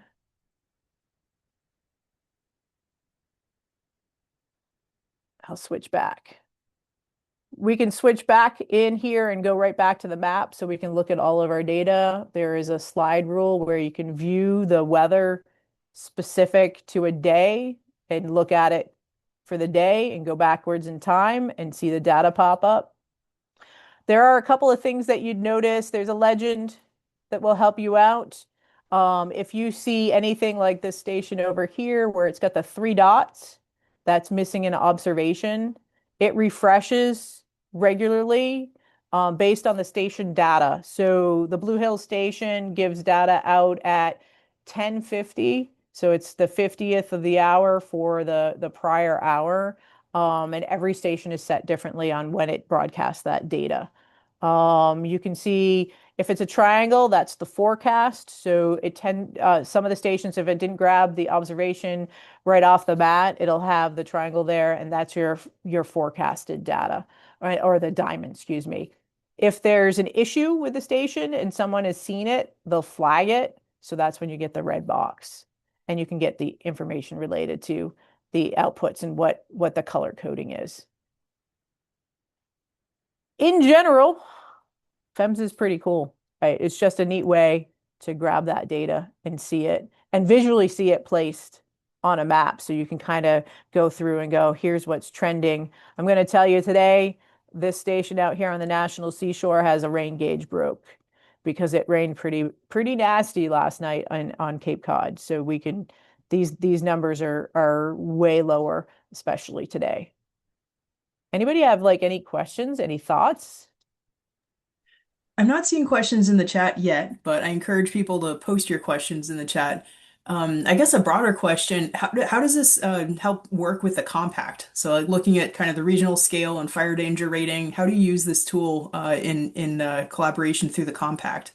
So the coolest part is everybody's able to see through the compact all of the compact regions. So we can look at New York, we can look at Maine, we can look at all of the factors related to the forecasting. So I'll switch over to ERC and we can look at this data. We can grab this data. So these are just the raw stations. I know Maine has also included a couple of their mesonets in there. And there's the New York calculations. So in general, like, so we're talking for the compact, and we're technically all dispatched out of NECC out of New Hampshire. So a dispatcher can actually pull this up and go, what's going on in Maine? What's going on in New Hampshire? And they can view kind of what the indices are looking at like and some of the trends. Wonderful question. Let's see. Do I have any other notes that I wrote down? I do not. It's pretty user friendly. And the capabilities are pretty cool. I know the Northeast Compact is actually working on expanding the visual aids of what is known as GLIF, the Great Lakes Fire Fuels and Fire website. We're in process with that, which will be similar to this, but will have more capabilities, such as doing some calculations for you. Um, Again, my whole thing related to FEMS at the moment is related to those graphs and seeing the forecast and seeing those trends and what those trends are doing. And like being able to really look at this is what's happening with our 1,000-hour fuels in Massachusetts. It's been trending all below 16% for over a couple of months with a little bit of recovery when we get that shot of rain. So it's just really interesting to see what's happening with those larger fuels along with the growing season index, which should average normal right in the green. We should be pretty, and then it tends to drop off in the end of July, August timeframe, because that's just how seasonally we get dry in those months. But this has been the trend for this year, has been well below average. And that's why we're seeing some of those changes in Massachusetts, especially in the northern part related to our drought, because we are also in a moderate to severe drought wherever you are in the Mass. So I think We are that's what I getting have. yeah, we actually are getting a few questions in the chat now. So I'll start hitting you up with them. Maybe I'll turn my camera on just in I'm case. gonna, I can Yeah, stop sharing so I don't well, cause maybe any. don't stop sharing just Okay, in case someone might, but we'll sure. see. So first, Polly's asking, this is great, Karen. Does this incorporate QD raws when they are being used? So that was it's a huge question right now. I've asked a couple different people, and right now it does not include the QD raws. I think we'll be able to input them in the future related to those mesonets. But we're still working with BLM on how to get that data into there. Great, thank You you. you will Oh, not have the graphing capability though, because you won't have any of that historical data. okay. Ryan asks, does FEMS work well on mobile devices, such as for a quick check on data? Why are you No, laughing? no, because I have a wonderful natural resources person out of Joint Base Cape Cod that when this was first initiated was using his iPad while he was out getting ready to do a prescribed burn, and it is not user friendly. I'm letting y'all know I have worked very hard at communicating that up the chain related to making this user friendly. It's probably the best place to view some of these stations is actually through the Eastern Area Coordinating Group's webpage, because they pull it in an Esri-based product, and you can select the stations right on the Eastern Area map, which is actually really, really cool. That would probably be the best way to kind of have that ability to use the mobile device, but it's not user friendly at this time. Hopefully in the future. Great, thank you. Rose asks, Maine has fewer stations, but on Synoptic it has others from other agencies or sources. Is it worth using those, or is the QA/QC really different? So the QA QC is probably going to be very different for some of those stations that you're not seeing on FEMS. Maine is strongly working on trying to get the rest of their mesonet into the system. We're still working out all the bugs and coding and tracking. So hopefully that will be further updated. I know the same thing's happening in Massachusetts as well. So we wanted to add our stations too. So similar thing. Great. Kara says, Karen, where would you like to see more data coverage or resolution in the Northeast and Midwest? So it's hard to, let me go back to the map. It's hard to say how much more data we need to collect. I'm going to zoom in on the Northeast Midwest region area here because we do have a lot of capability, and I'll go back to the weather instead of the fire danger. And granted, these stations right now I'm showing are just the RAWS stations. I mean, I would love to put a couple of RAWS stations right in this neck of the woods. But we can add all of these stations and you can see other than the weather data for New York. Now, there's some other challenges. So there are outside entities for like New York that is gathering this data and they will publish certain amounts of it, but they want to be able to sell it to all those people like, Weather Underground and other programs. So you might not see the actual weather data. You'll see the NIFTERS indices. You can go get the weather data, but you may not see as many stations. That's why New York doesn't quite have everything up there. But you can see there's quite a few stations in here, and this is all the networks. So there's quite a bit of data coming in, and all the networks will calculate those fire danger indices. So that's pretty cool. You can change some of these and get rid of the has historic data. So you might lose some of those stations related to they may not have their period of record listed in there. So that might, if you're trying to really trend from years past to now, that might be a factor. But I think we have a lot of data. That's awesome. We'll give folks another moment to post your questions for Karen in the chat. But I definitely want to thank you, Karen, for taking the time to walk us through the FEMS viewer and explain the utilities and how this works for you with prescribed fire and keeping an eye out for wildfire activity in the Northeast and Midwest. Couple more questions. Yay. Yay. So how are they doing some of the NIFTERS calcs? Because most of the mesonet stations don't have solar rad. Oh, I believe that they can literally write out code. I back in the day, I never took C++ and all of those computer coding programs. I'm pretty sure there's some wicked wizards up there that are writing code that are making those calculations happen. Nice. And then Stephanie is asking, Karen, how do you feel about the addition of soil moisture data collection to these systems and having FEMS show that data? That's been a conundrum with all the RAW stations because some of the RAW stations you can add that that moisture stick in there to be able to do that calculation. Um, I think it's needed, but it's how you roll it. And I am not as familiar with doing the soil moisture calculation process because that's kind of newer to me. I know that there are sites out there that are doing calculations through agriculture to try to deal with that soil moisture process, which helps us in the drought index things. So maybe it's a future thing to add on. Yeah, Stephanie adds, we've been adding soil moisture sensors to RAWs over the last 5 years. Nice. Nice. Yay. All right. Well, I'm still keeping half an eyeball on the chat, but I think with that, virtual round of applause for Karen. Thank you so much for that wonderful presentation. This was You're really welcome. fantastic. Oh, Yay. thanks. Look at that. Oh gosh, all the handshakes. Thanks everybody. I'm ready to Emoji. participate and listen to the rest. Thanks. Yay. Thank you. All right, with that, we're going to roll right into Jay's presentation. So Jay, let's get your slides up and get Jay spotlighted, and we'll get ready to roll with some smoke tools.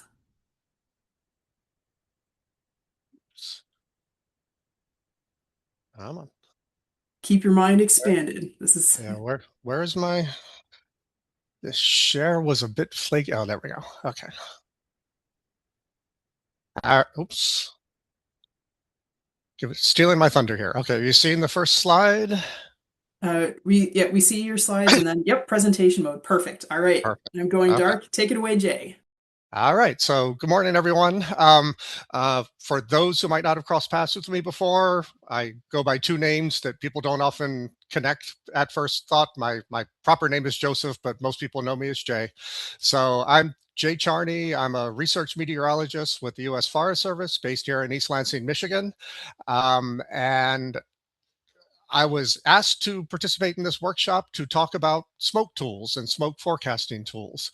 And obviously smoke has been probably on just about all of our minds in this group over the past few days, the past couple of weeks, and increasingly over the past few years. So it feels topical and like something that we should be thinking about and talking about more.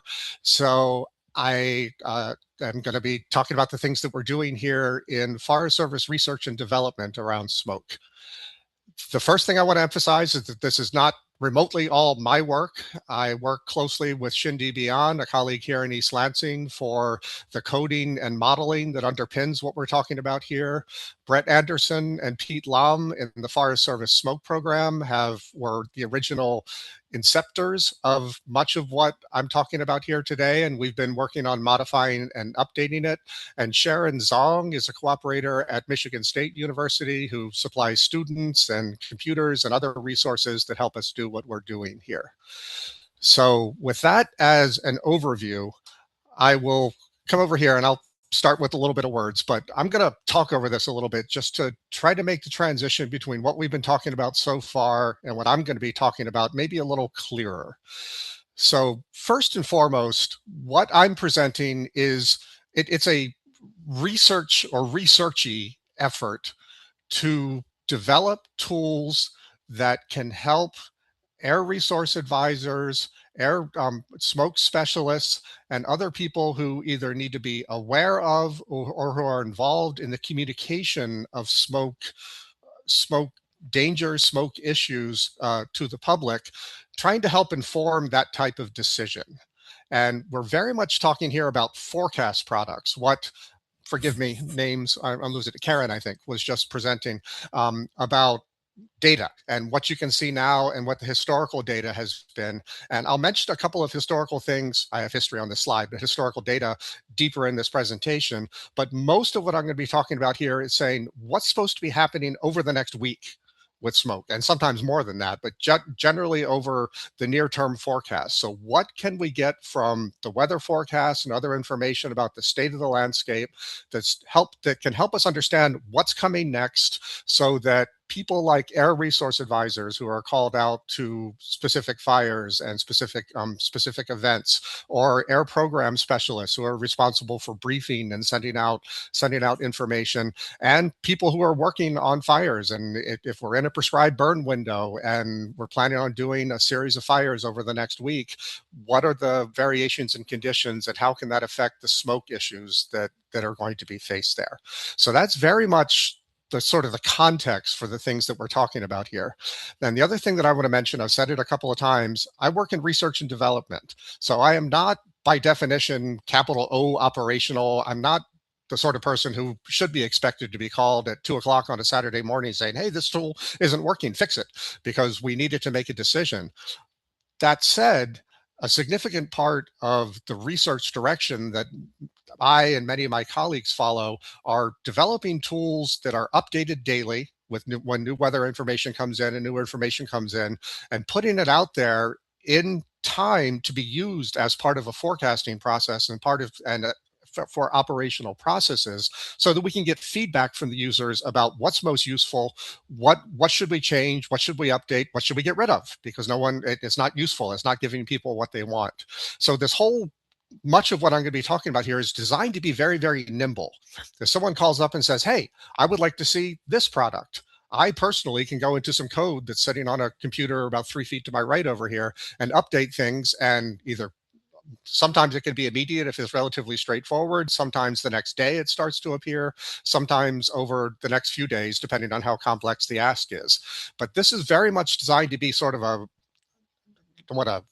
anthropomorphize it too much, but a living process, an interactive process. It's not like we're done here. It's more like we're trying to interact with users around what we're doing. So to sort of go through this presentation a little bit, and I'm hoping to leave some time for question and interactions as people are interested.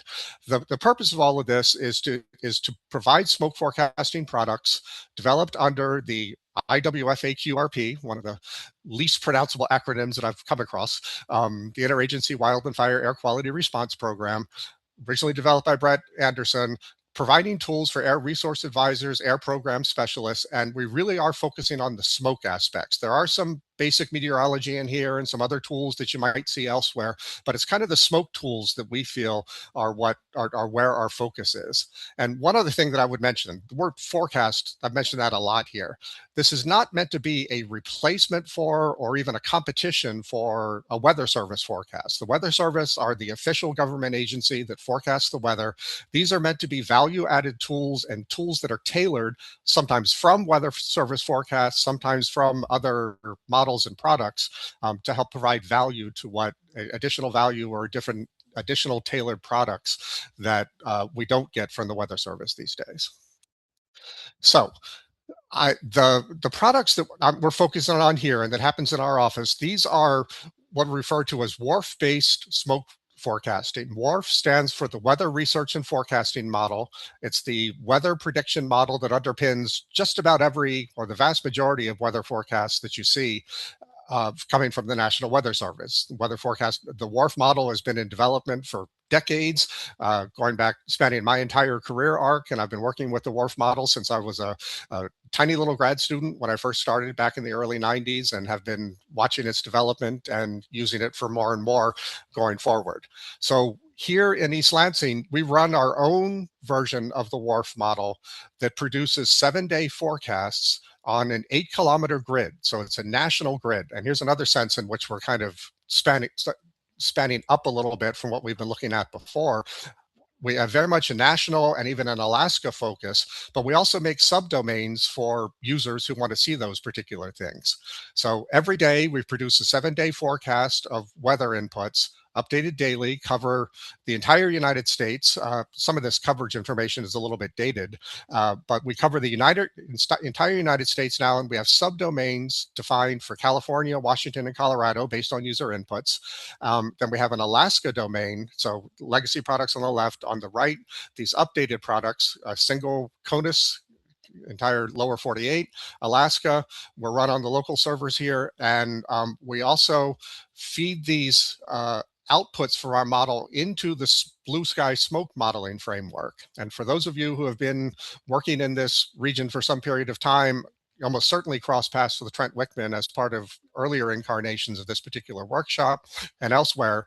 Trent used the blue sky system a lot and talked very highly of it and how it helped inform the smoke predictions that he developed for prescribed burns. The outputs from our model here go directly into the blue sky smoke system, and I'll be talking a little more about that going forward. And specifically near the end, I'll talk about both the blue sky playground, the operational blue sky, and other blue sky related applications. So I neglected to share the links for this before I started, so it might be a bit of a challenge for anyone to put them in chat. I will drop all of the links mentioned here in chat when I'm done. I'll also make this presentation available so people can find them. But I'm going to start off by focusing on the specific WRF maps that we produce from these WRF model outputs every single day.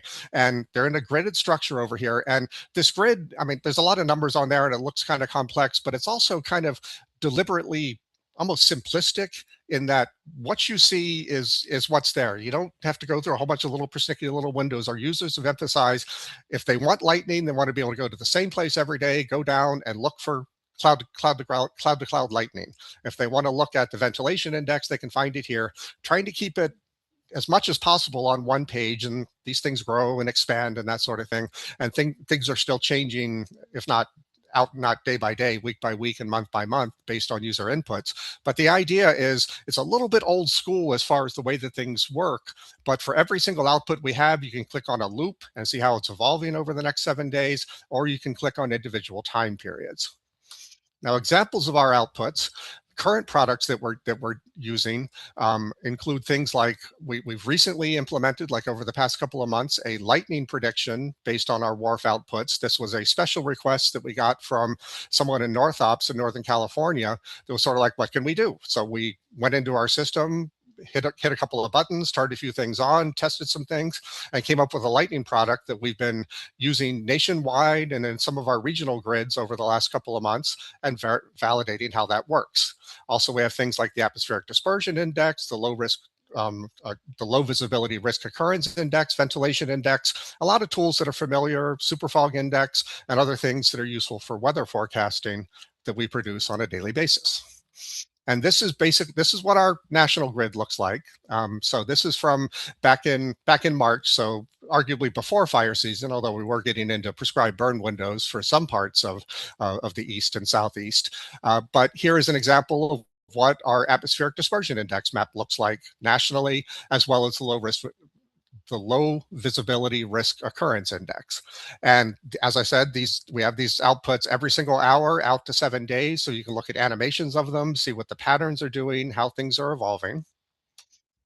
Then we also have things like the superfog index. We have a few other tailored products looking for things like what's the maximum vapor pressure deficit that happens at any given point for a 24-hour period for every day out to 7 days.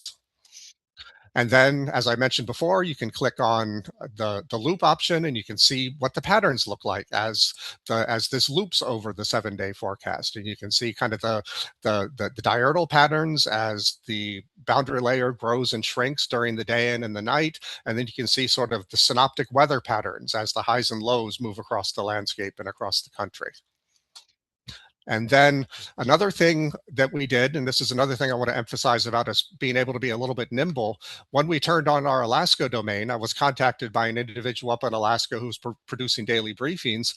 And she said, hey, there was a type of map that we used to get from some other source that they discontinued, and they've been trying to figure out how to reproduce it. She sent me a color scale and said, these are the variables that we want to see. And I came up with, it says unknown here, but this is sea level pressure and overlaid with wind vectors. And working back and forth with her, I was able to reproduce a map that had the same colors that they were expecting, that she's then able to go in every single day and copy and paste that map directly into her briefing and move that forward. And that was one of the things, just an example of how we were able to produce something that that sort of satisfied an existing need that they were having trouble finding the product for before. But we turned on the Alaska domain. We run this separately from our CONUS domain. And then we also have, as I mentioned earlier, we have these sort of insets, and these are zoomed in areas that we have for California, Nevada, Washington and Oregon, and Wyoming, Colorado, with specific tools in there that were requested by the users in those locations. And right now, these are the only 3 that we're doing. But if someone said, hey, I want to look at this on a daily basis for the Great Lakes states, can you do an inset for the Great Lakes? We could probably have that turned on within a couple of days, maybe even shorter. So that's the sort of thing we can do. We just, again, looking for input from people and what sort of products they want to see. All right. Now, the other type of functionality that our web page offers, and there's no link to this right now. Again, I'll share the links, but we do have a zoomable map that you can zoom in and see. There's every single RAWS and ASOS station in the country that are represented in this map. And as you zoom in deeper and deeper and deeper, and this is going into the panhandle of Florida and Georgia, you click on a location and it brings up time series of wind variables, smoke dispersion variables, precipitation, convective products, QTs, and then you can also have all of the graphs that show how they're varying throughout the entire week. And this is a static image, but if you mouse over it, you get the specific values that are forecast for that particular time and what time they're valid for. And this is, again, updated every single day, 3,600 stations across CONUS and about 100 stations across Alaska. My one got cut off and I forgot to fix that. So that's the way that we have this set up for looking at sort of location specific information. This is generated by that 8-kilometer grid that I showed you those maps for. All right. So the other things that we're working on, and there's some new ongoing developments over the past 4 to 6 months and then developing other things, we have a high resolution grid that we've implemented using the same sorts of WRF simulations that up until last week, and there's a little bit of story about that, we were running a 1.5 kilometer grid spacing simulation over the Southeast United States. Because this is a higher resolution grid, it takes much more computing power to get it done. We were producing 48-hour forecasts, and again, because it's really, really computationally expensive, we were able to give the first 24 hours available each morning, the second 24 hours available in the afternoon, produce the same suite of output products that we produce for our national grids and our Alaska grids, and put those up on our web page. And we've had users who've been looking at it and given us feedback. The ultimate goal for that is to expand that grid, get it done more quickly, and have that high resolution weather then feed into the blue sky system and other predictive systems to give us more detailed information about how the smoke is going to disperse.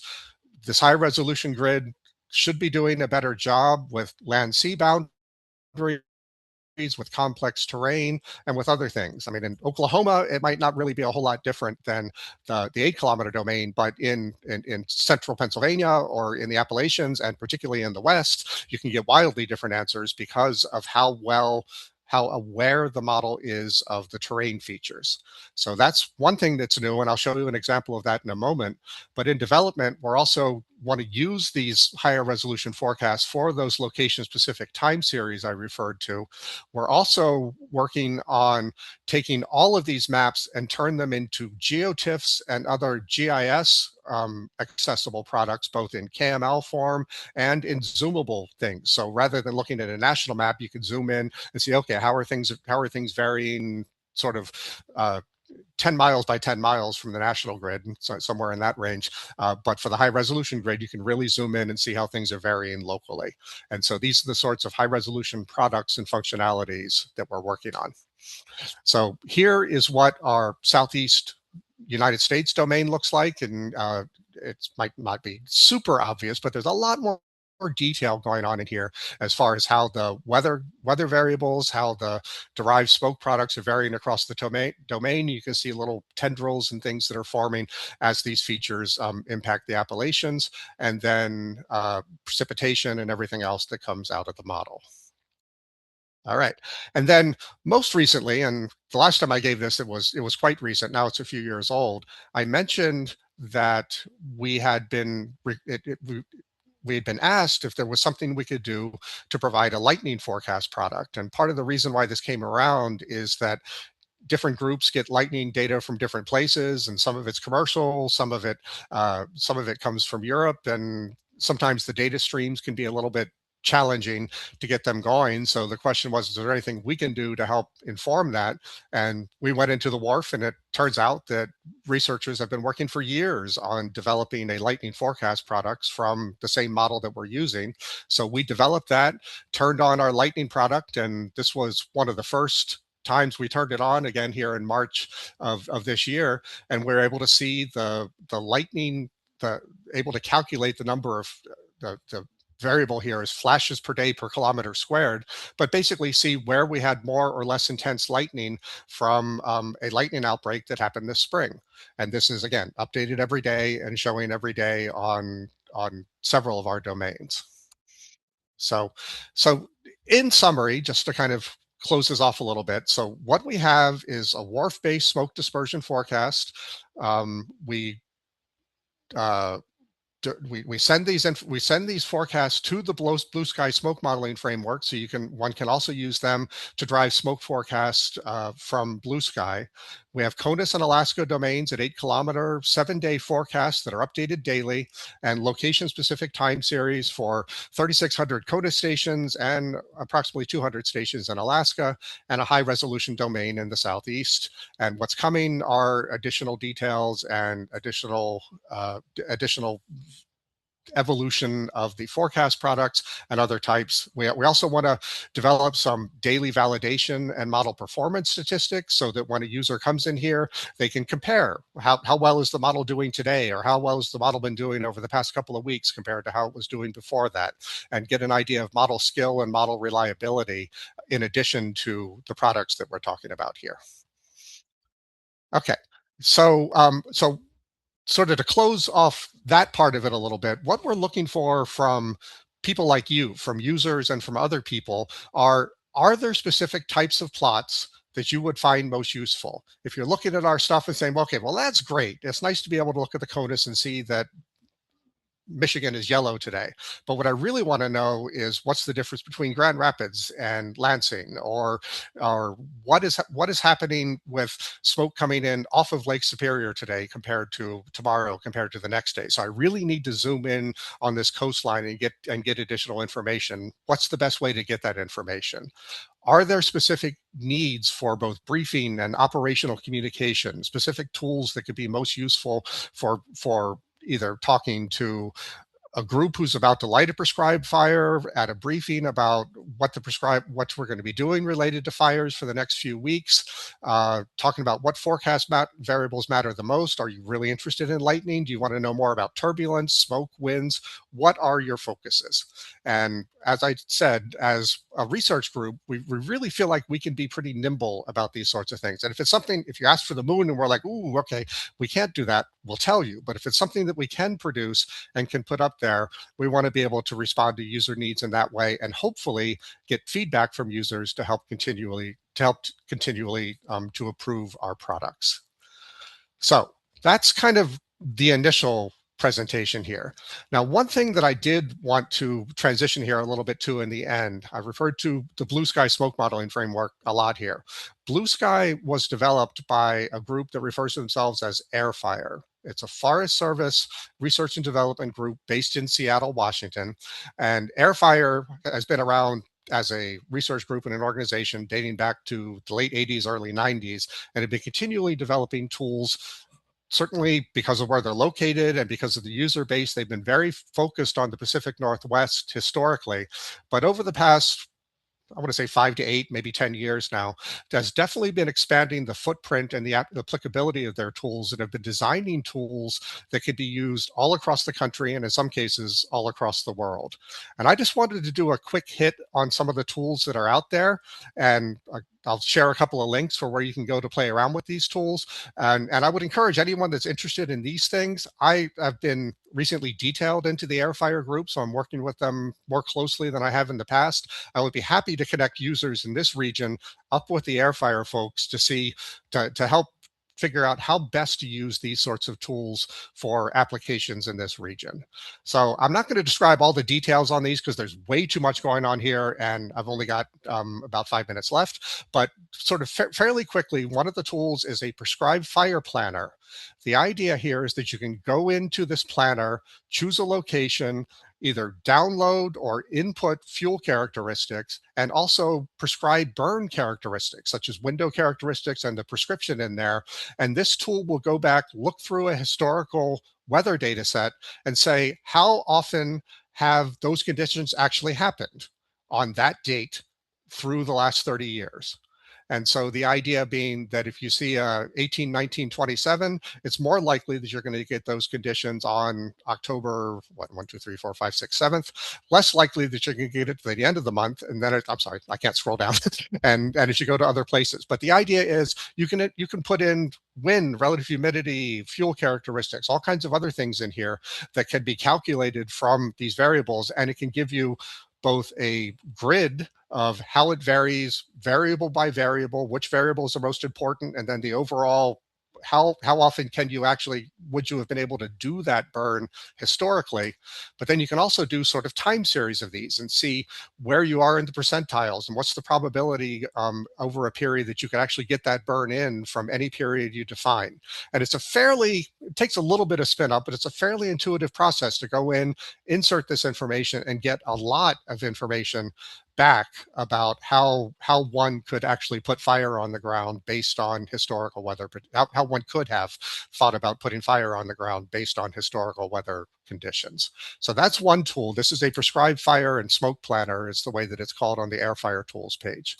Another example, and this is something I referred to obliquely earlier, and I can go into more detail as needed, but last week we were asked if we could move our southeast domain to the northeast to help forecast smoke conditions based on the smoke outbreak we had.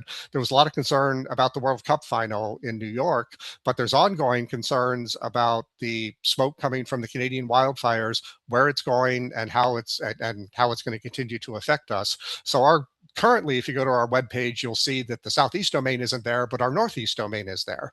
And we're sending this information directly to Blue Sky, and this is a Blue Sky daily run. Every day this is updated, and this contributes to that smoke forecast. And again, this is also available on the Air Fire Tools.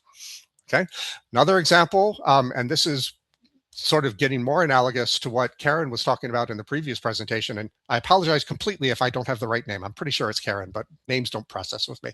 But anyway, these are the air quality monitoring sites. And this is, again, a functionality that's maintained by the Air Fire Group and has been developing and continually updated. And many of you have probably seen maps like this from that have made it into the media and are being used for trying to say, okay, what is the air quality today? What's the best way to get that information? This is one of the portals that's available that was developed by the Air Fire Group.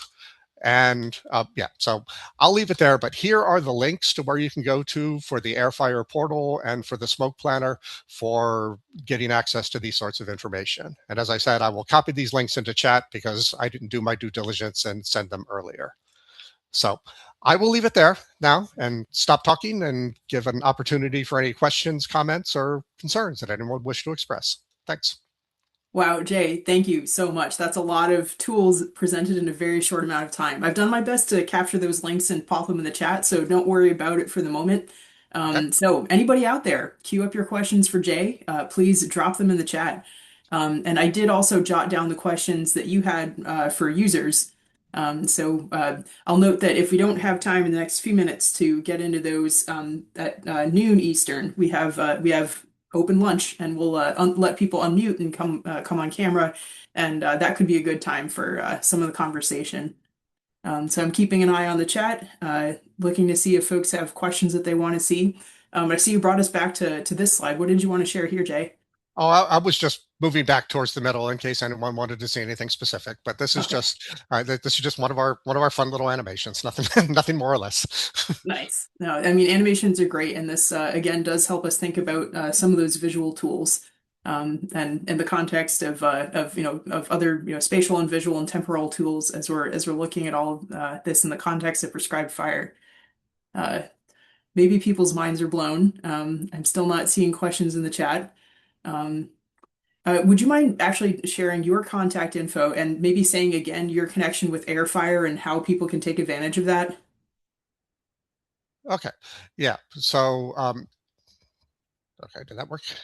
Yeah, Airfire sounds really cool and like a great opportunity for people in this webinar to connect with a real live researcher.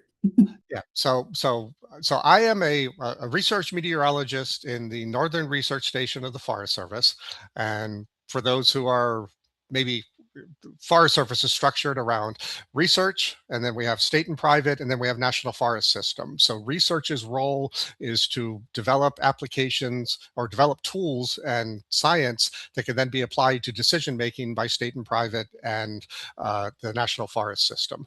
And Airfire is sort of our sister group, if you will. Where I'm in the Northern Research Station, they're in the Pacific Northwest Research Station based in Seattle, Washington. And the Forest Service is currently in the throes, in some ways, almost day by day now, of a reorganization, and research is going through a reorganization where the expectation, and I'm not one of the people who are authorized to necessarily talk about this in public, but the expectation anyway is that we will be sort of combining into a single research organization that has a national scope, but with regional and discipline-based subspecialties. And part of my recent connection to the Airfire group is to start to build some of those crosswalks between people who were geographically separate before and also under different admin structures to help basically develop new synergies, I guess is a way of putting it, between the research that I do and the tools that AirFire has developed. So that has allowed me to work more closely with the AirFire group for taking our outputs, get them into their system, and sort of the smoke forecast that I showed the snapshot of for the Northeast is something that it would have been much more difficult for us to do 3 or 4 months ago, that we were able to do over the course of 4 days, starting late last week, and move our domain, get that into the forecast product, and get it up there for forecasters to use. So it's that connection is now stronger and healthier, and I think more productive than it might have been a while back because of these new connections that we're forging. So hopefully that helps. And AirFire works closely with the University of Washington. So there are Forest Service research scientists, Forest Service technicians, and IT folks who then work with coders and others in the University of Washington and other groups for developing and disseminating these products. Excellent, thank you. We did get one quick question, so I want to squeeze that in before the break. Neil says, what feedback have you received from prescribed fire practitioners? Do you have examples that have led to improvement? Most of the feedback that we've gotten have actually been from wildfire people thus far. So we have had some, I'm trying to think. I mean, definitely the lightning product, we've been getting some pretty good reviews from that as far as being able to predict things a little bit better. But yeah, so I guess the answer is I can't cite a clear example of feedback from prescribed fire practitioners at this point. So the focus on the air resource advisors puts us in a wildfire realm for a lot of things that we're doing. And so that's where a lot of our feedback comes from. But that said, if there are types of products that would be particularly useful for prescribed fire, we're definitely willing and happy to try to develop those products going forward. Yeah, thank you for that. I think we will move to our break. Thank you again, Jay. Virtual applause from everybody for Jay. Thank you so much for a great presentation. And again, stick around to lunchtime if you want to continue the conversation in greater depth on some of these tools. Let's see. Yes, there's a lot to absorb. So Michael, cue up the music, take a break, and we will be back no later than 11:07 Eastern to rock and roll into our next segment. So thank you very much, everybody. Take a break, get away from your screens, go stretch. See you soon.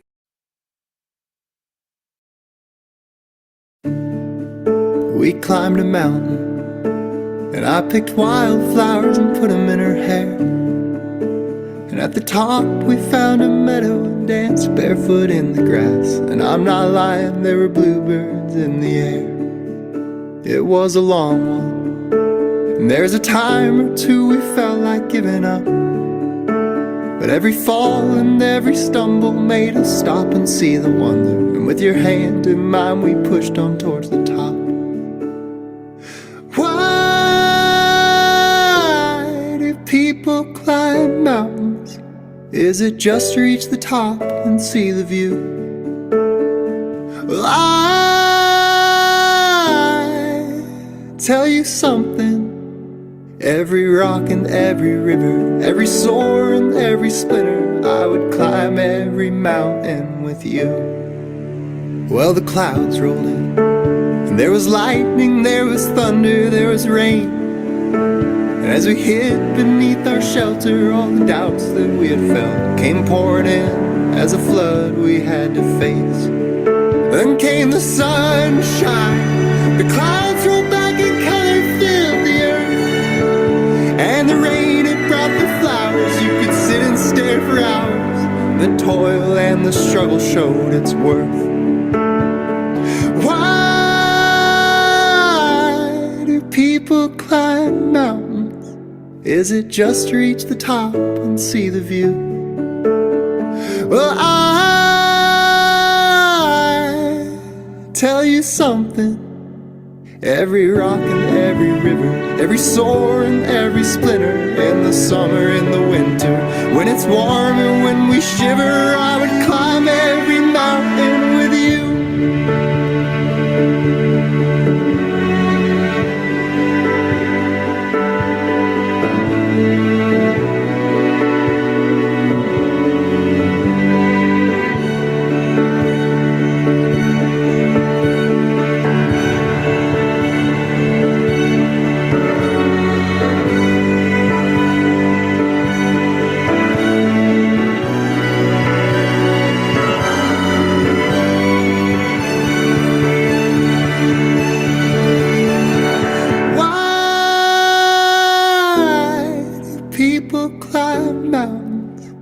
is it just to reach the top and see the view? Well, I tell you something. Every rock and every river, every sword, every splinter, in the summer, in the winter, when it's warm and when we shiver, when our feet are full of blisters, when it's sweet and when it's bitter, I'd climb every mountain with you.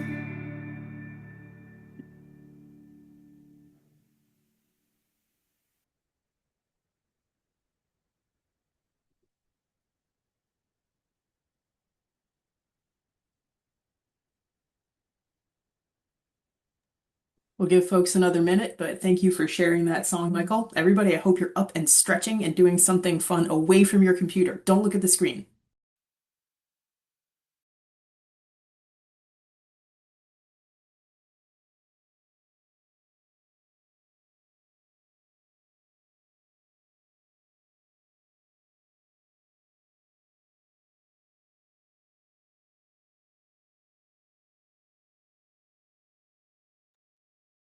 Oh, Danielle, if you're there, if you want to get ready to gear up your PowerPoint, you are welcome to.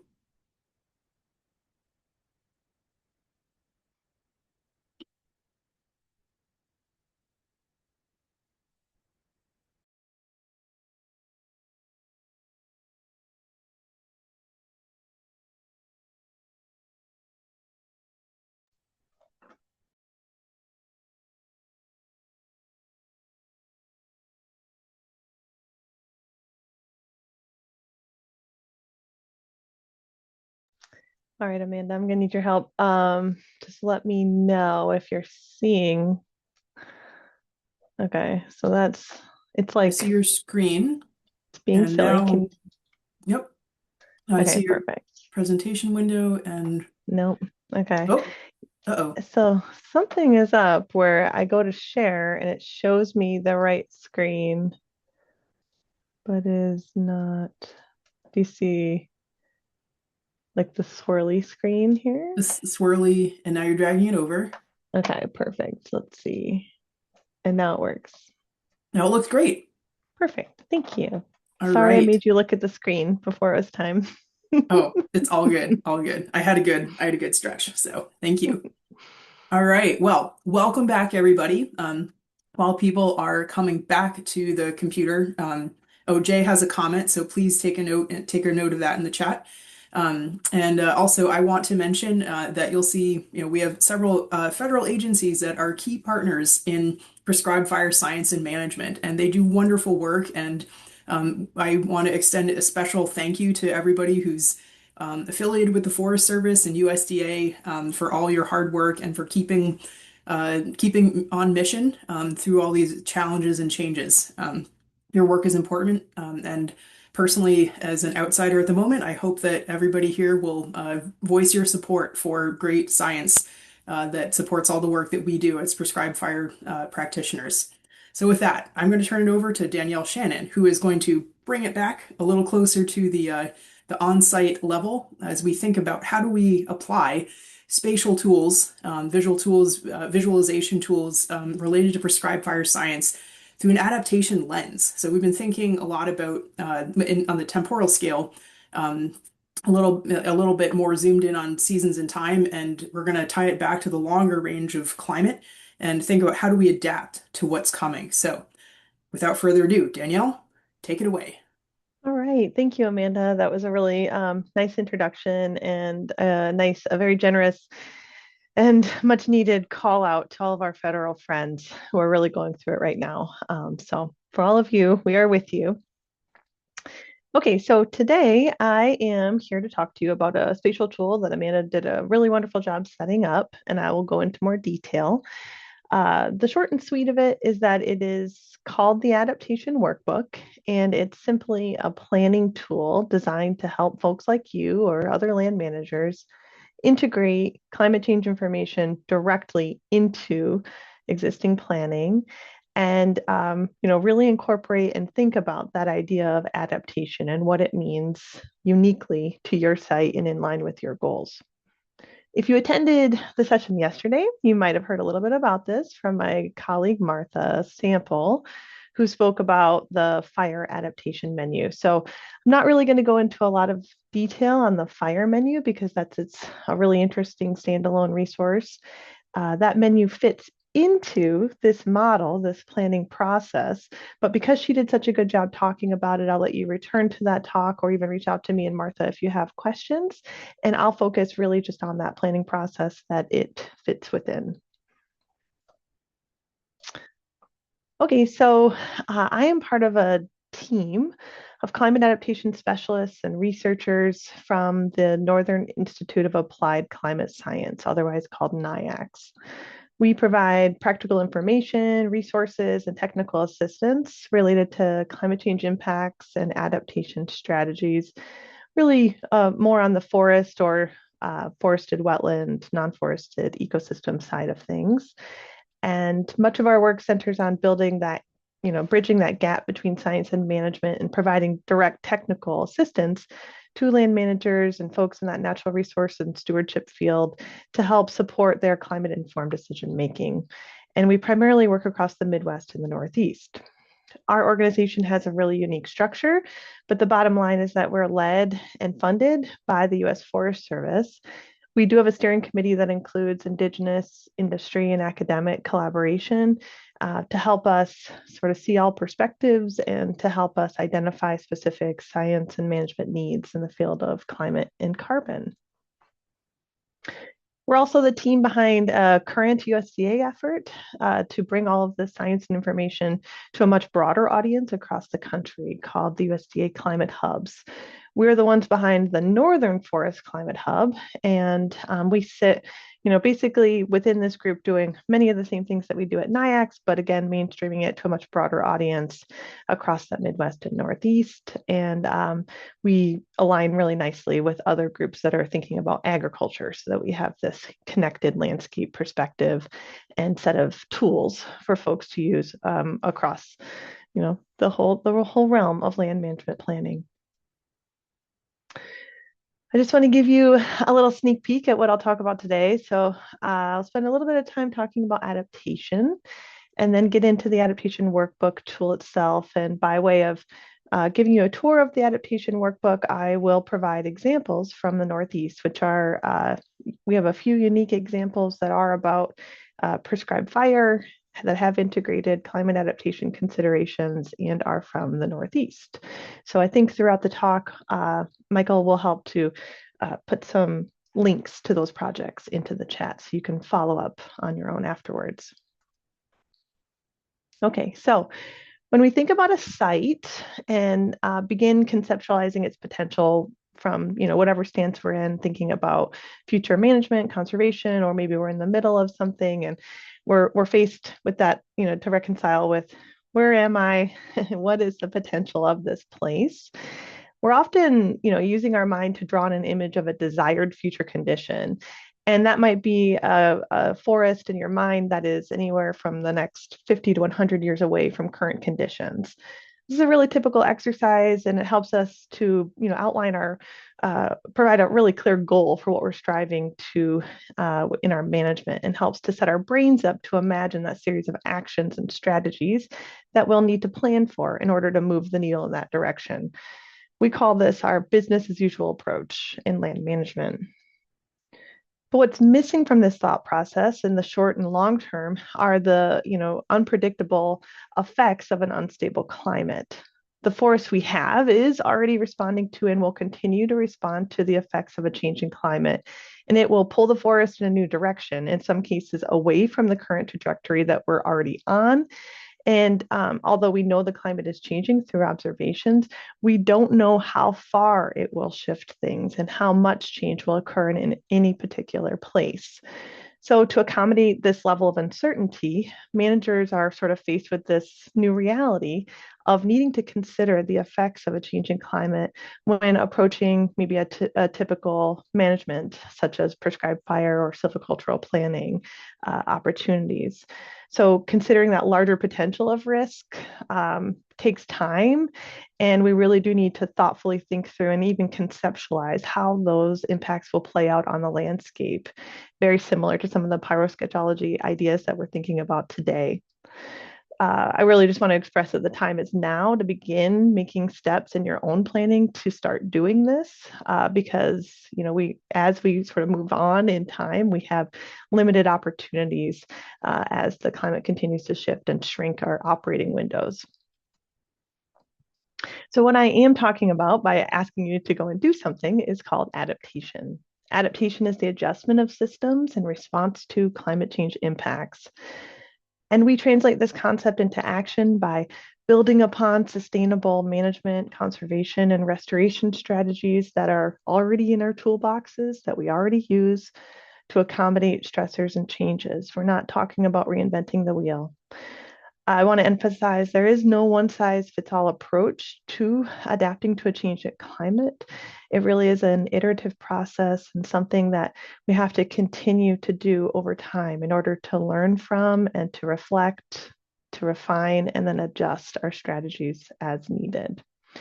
So, it's just really important to take the time to deliberate on the amount of to deliberate on the actions that you're planning to do to make sure that they're within your value set and that they're, really within that amount of risk tolerance that we have related to time, money, capacity, and even loss of character of the ecosystem. How much time are we willing to wait in order to take action, and what might that cost us if we do?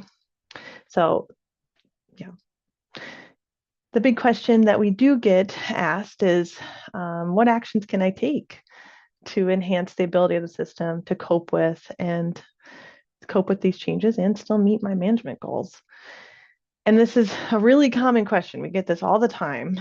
And, the answer is adaptation planning.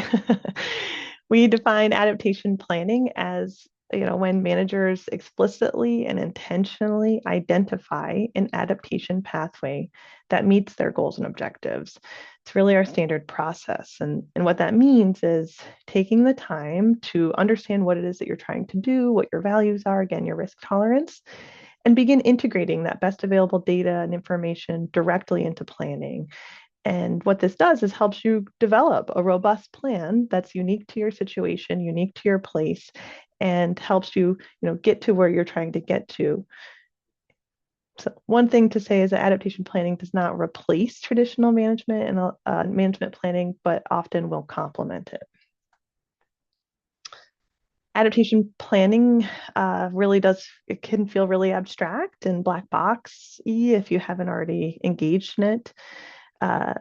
It's common for us to hear reflections similar to what you're seeing on the screen here. Climate change is too big and too complex. Climate information is not relevant enough to me. There is no the one size fits all answers that I am hearing. When somebody presses somebody, they don't resonate. They don't feel like they fit. And maybe that's because they feel like there's not enough real world examples. And, taking all of that together, we have tried really hard to answer a lot of these calls to action by creating practical resources that will really help people demystify and this idea of climate change in planning and helps to support decision making. So, I'll talk about a few of those tools, but one of them is the Adaptation Workbook. So this is what I'm here to talk about today. It's the Adaptation Workbook. It's a 5-step process designed to help managers integrate climate considerations into natural resource planning at the site level.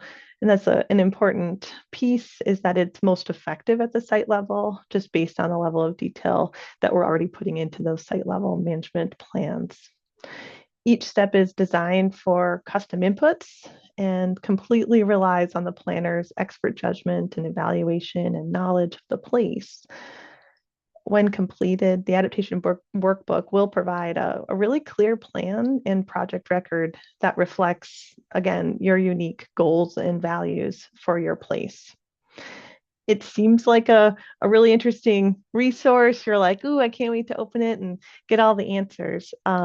But, just to sort of poke that idea a little bit, the workbook is just a series of prompts. It's a series of questions to get you to thoughtfully consider all the different aspects of planning. And it really is just a series of worksheets. So I'll go into more detail on the planning prompts and steps right here. The 5-step process does break down the planning process, and it is an adaptive management process. So it asks you to reflect on first where it is that you're working, just clearly define your management goals. For a lot of people, that is the hardest step. There are so many folks who are doing really great work, but don't really have clear goals, objectives, and clear timeframes. So once we get that set, then we can begin to bring in the best available regional resources to evaluate the potential vulnerability of a place or a particular species that we're managing or a unit. And that's in step 2. This is where we really, set the scene or the realities that are on the ground. The process will then prompt you to deliberate on your current actions. So it's to say, we know what you want to do. We have an understanding of the climate realities. So what does that mean for your current plan? Are you going to be able to complete it as you expect to within the time frame, or are there particular challenges that we need to weigh and deliberate on before we move forward? Next, you'll think about those climate adaptation responses. What actions will you take to prepare the ecosystem for the climate stressors that you feel like are a high priority? And maybe how can we tweak and adjust current management to best accommodate those changes?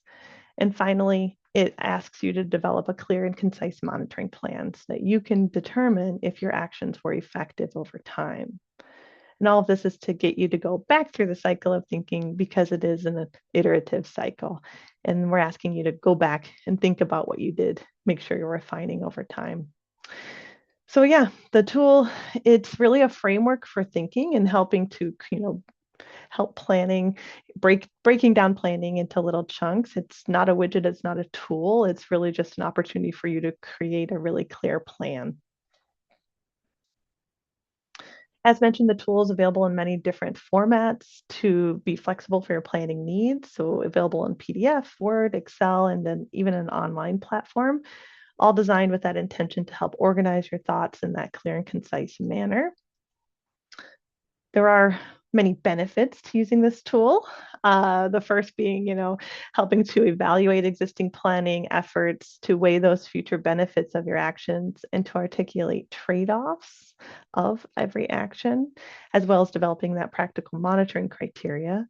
But there's tons of other opportunities too, such as just getting your ideas on paper. Tons of people don't even take the time to really clearly articulate the benefits and trade-offs of all their actions, or different phases of approaches that you might take if something is not working in the way that you expect it to.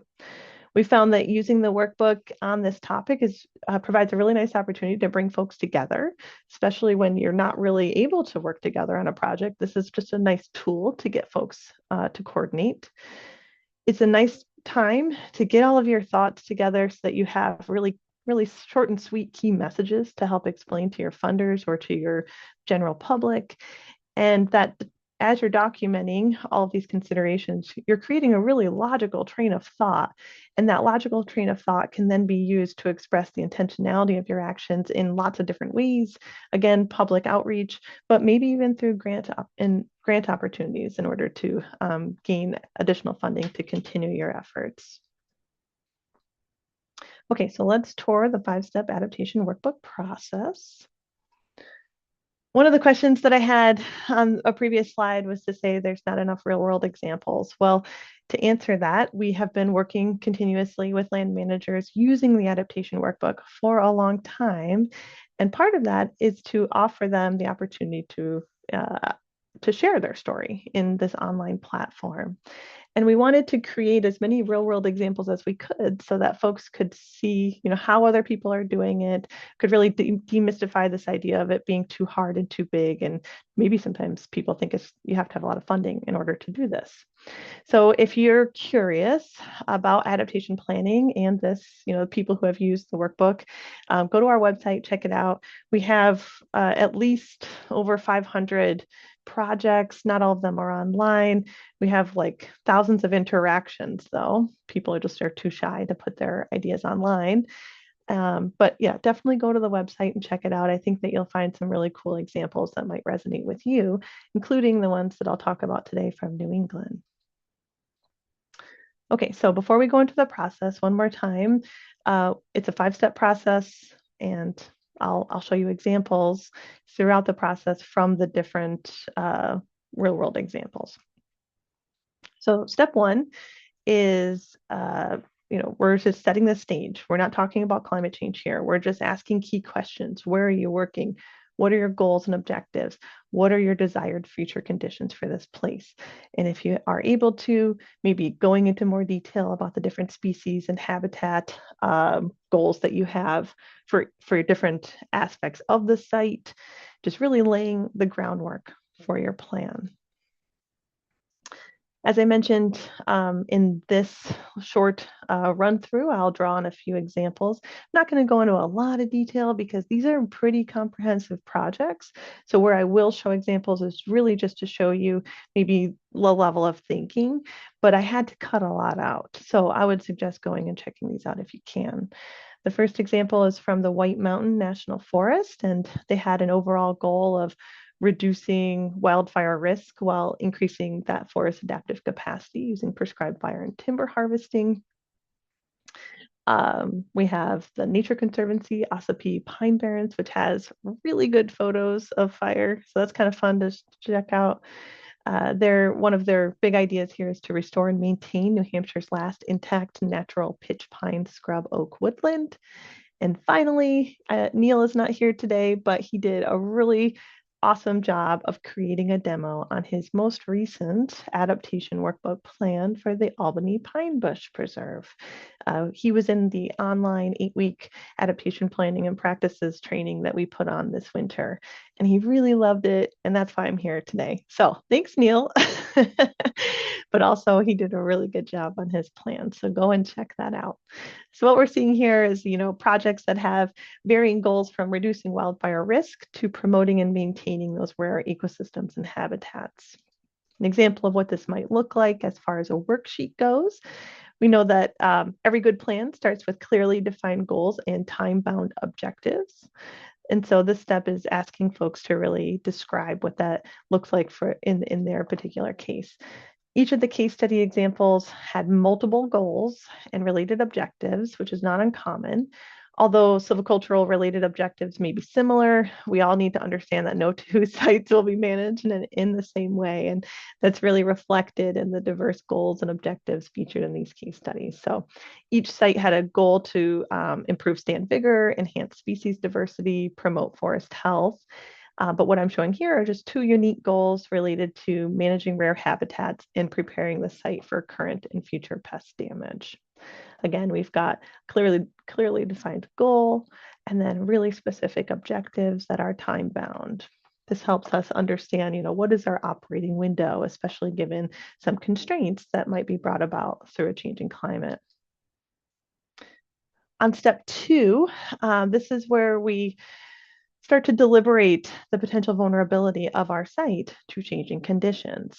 This is definitely one of the most important steps. And it's the step where we articulate how those broad regional climate change projections will affect the place that we care about and take into consideration the unique characteristics of our site that might increase risk or might buffer risk. And most crucially, this is where we rely on our own knowledge as managers, our knowledge, expertise, and familiarity with the site. So what I provide to you as a facilitator or a person who's using the adaptation workbook might be those regional climate change trends. Maybe you'll find them through different tools and widgets or the National Climate Assessment. But then it's up to you to step that down so that it makes sense for your place. Based on your own site's familiarity and experience, how might a changing climate, changing warmer temperatures, longer growing seasons, and drought really affect your place? When translating the impacts of those broad regional impacts to the site level, it can be a challenge to identify just a short list of impacts that are of the greatest concern. We ask for that prioritized list because we cannot plan for all outcomes all the time. Having that prioritized list really helps us, hone in on the planning, sort of a ranked profile of what we need to do. In the theme of today's focus on observation skills and noticing, I think it's really helpful to visualize the site when thinking through the steps. So using maps, past photos, or even visiting the site can improve our awareness of those specific characteristics and attributes of the site that can contribute to the site's overall vulnerability and maybe potentially exacerbate or even amplify disturbances or stressors.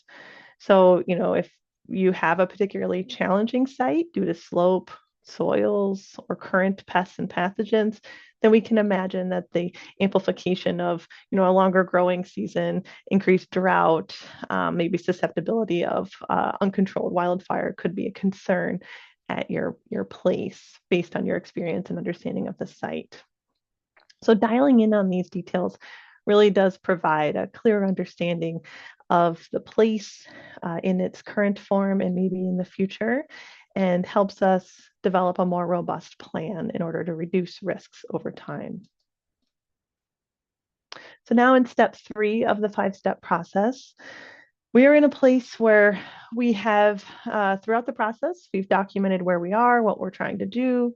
We've documented potential vulnerabilities and detailed how the site may respond given increased magnitude of frequency and duration of climate impacts like extreme precipitation and drought. In this step, we begin articulating how a changing climate may present additional challenges and opportunities to completing our business as usual approach when managing the site. So, what additional challenges does a changing climate present? Are there any opportunities? This step will ask us to reflect on the realized feasibility of our current plans as well, and encourage us to uncover potential tripping points that could compromise our approach. So some examples from our case studies. In the challenge bin, which are challenges that may make it more difficult to get our work done, I've sort of dialed in using photos instead of text. And what I'm describing here are, extreme precipitation and extended drought conditions may limit prescribed fire. This was something that came up in all projects. Disturbances may accelerate the rate of fuel loading at the point that it exceeds our capacity to treat it. Increased plant productivity may exacerbate invasive species. Certain forest pests may become more common or damaging due to climate conditions. So southern pine beetle may expand its range, and the fungus which helps control spongy moth may decrease due to drought.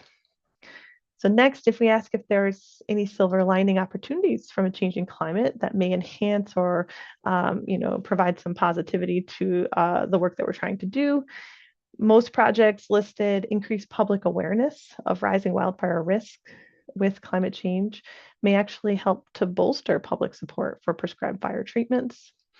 Fire adapted species on site are more likely to be adapted to drought conditions in the future.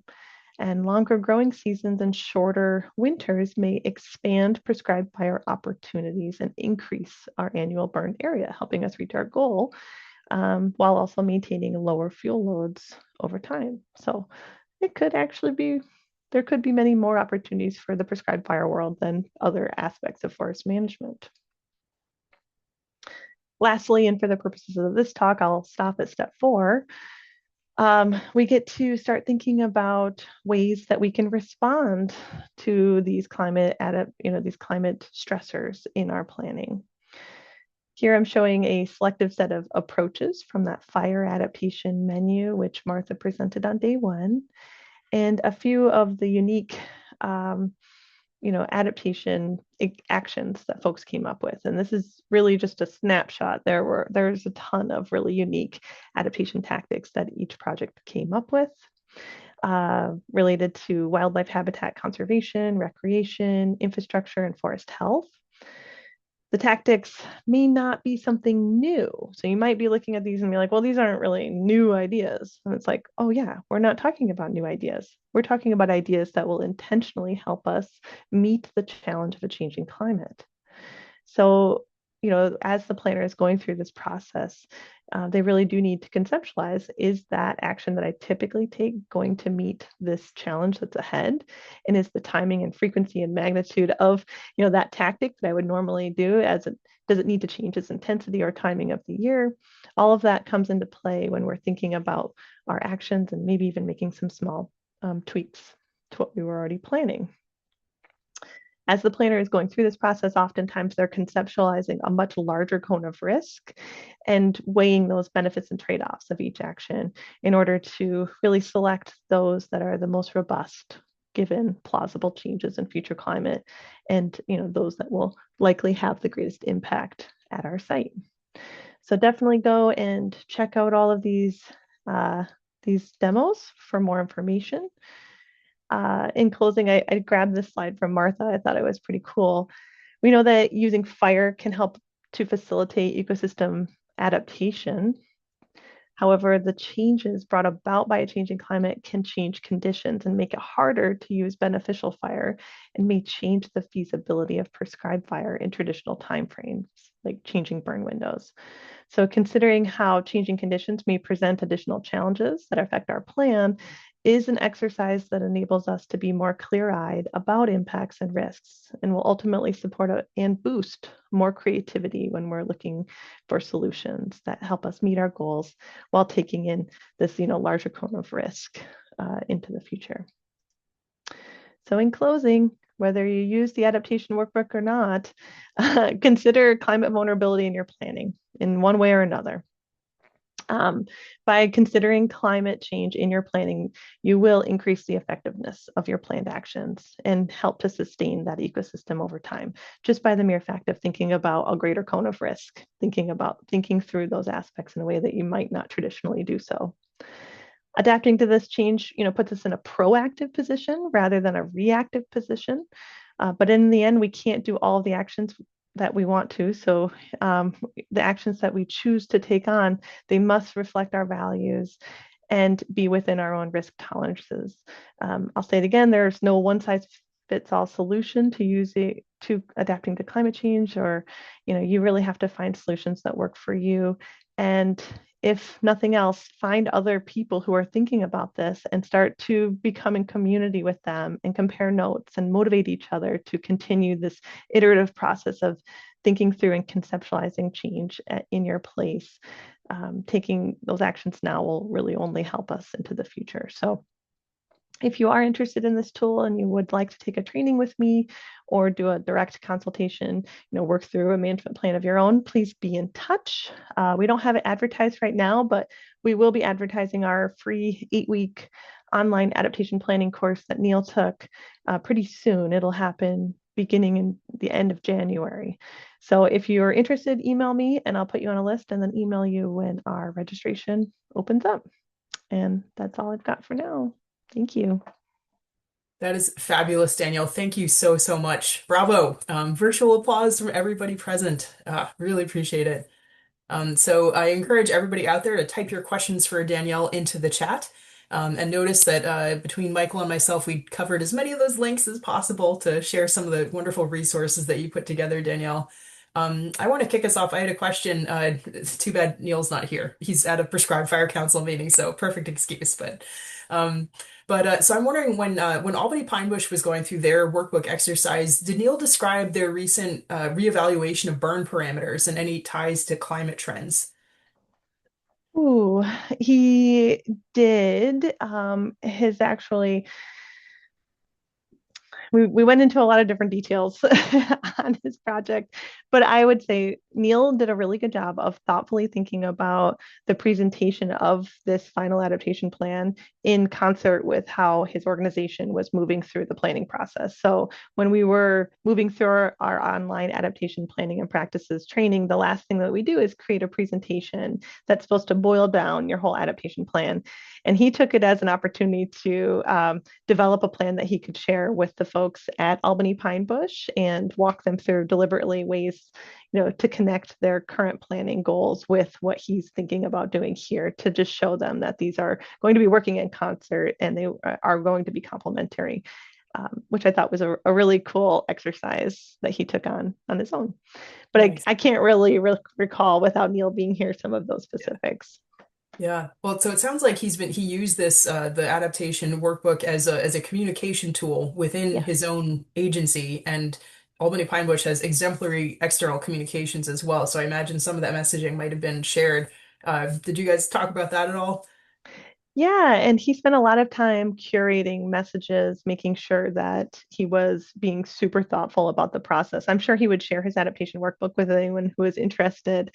But I'll say one thing I didn't get to is that when we're going through the process, there's a quick guide version and then there's the more robust version. So the quick guide version is something that would be really helpful if you did have a community group and you were walking through the woods with them and getting folks interested in identifying the different forest species that are in the site, thinking about the climate realities, and thinking about potential actions together. It's really good for land trusts. I would say it's often used in that group. Neil took the road of taking the more time intensive one. So he had many different versions, which I thought was so fun to see because he kind of did the quick, like, okay, let me just get my thoughts down, went through the 5 process, and then he went through each one more deliberately, and it took much more time. So, you can take 2 days to do this process. You can take 8 months to do this process. And I think the more iterative you get in your approach, the better the final result will be, because it will really reflect, what it is that you're trying to do on the landscape and won't feel like a silly exercise that you're trying to do. So very similar to what we've been learning from Miriam, to do those like mental exercises to get our brain going. That elasticity helps because you can call back to those thoughts, or you can start to see how the climate impact might play out on your place because you've been thinking about it for a long time. I keep hearing the theme of intentionality. And by the way, people, drop your questions in the chat. This is your chance to pick Danielle's brain, okay? So intentionality, I guess in terms of working with Neil or with the White Mountains or with the Ossipee Pine Barrens, yeah, how has that intentionality helped with their adaptation planning and implementation? I would say for Neil and the Nature Conservancy in particular, they already are super poised to protect these rare ecosystems, right? So the intentionality is already baked into everything that you're doing. Is everything we need to do, it needs to be in service to these rare habitats and this rare wildlife that we have present.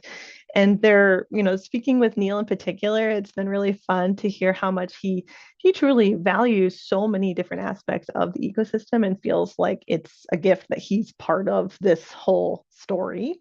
And so I think it's not hard to imagine being intentional because we're already so intentional in every other aspect of our job oftentimes because we really care about what we're doing.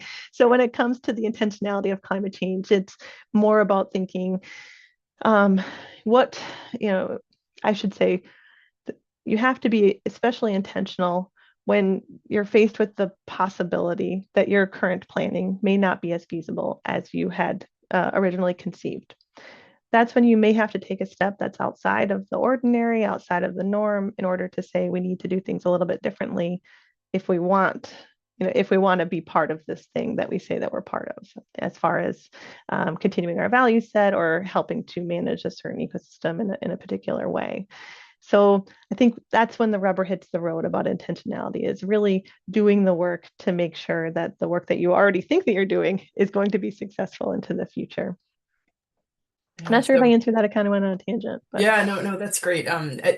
Yeah, so in other words, like doing what we've always done isn't working anymore. And by thinking about climate change and the opportunities for intentional adaptation, we can do our jobs better using some of these tools. yes, exactly. Get Yeah. that on a calling card. I should put that on a bumper sticker, but Nice. I'm still not seeing questions in the chat. I know that our okay. participants have lots of questions for you, and they're missing out on the chance to pick your brain. It's probably overcast everywhere and they're just feeling cozy. But I would say if you like to talk, if you like me or you're interested in talking more about climate change in any way, definitely be in touch, because those 8 weeks, the 8 week planning training that Neil was part of, we meet once a week for an hour, and then you're in contact with somebody on staff. And we like to organize it by region or by topic. And so Neil was part of a Northeast region where we got to have discussion groups together and, make sense. Things make sense because you're working in a similar ecosystem. But we have dreams, if there's enough people interested in fire, to have a fire group, which would be really fun to work on adaptation planning together over 8 weeks.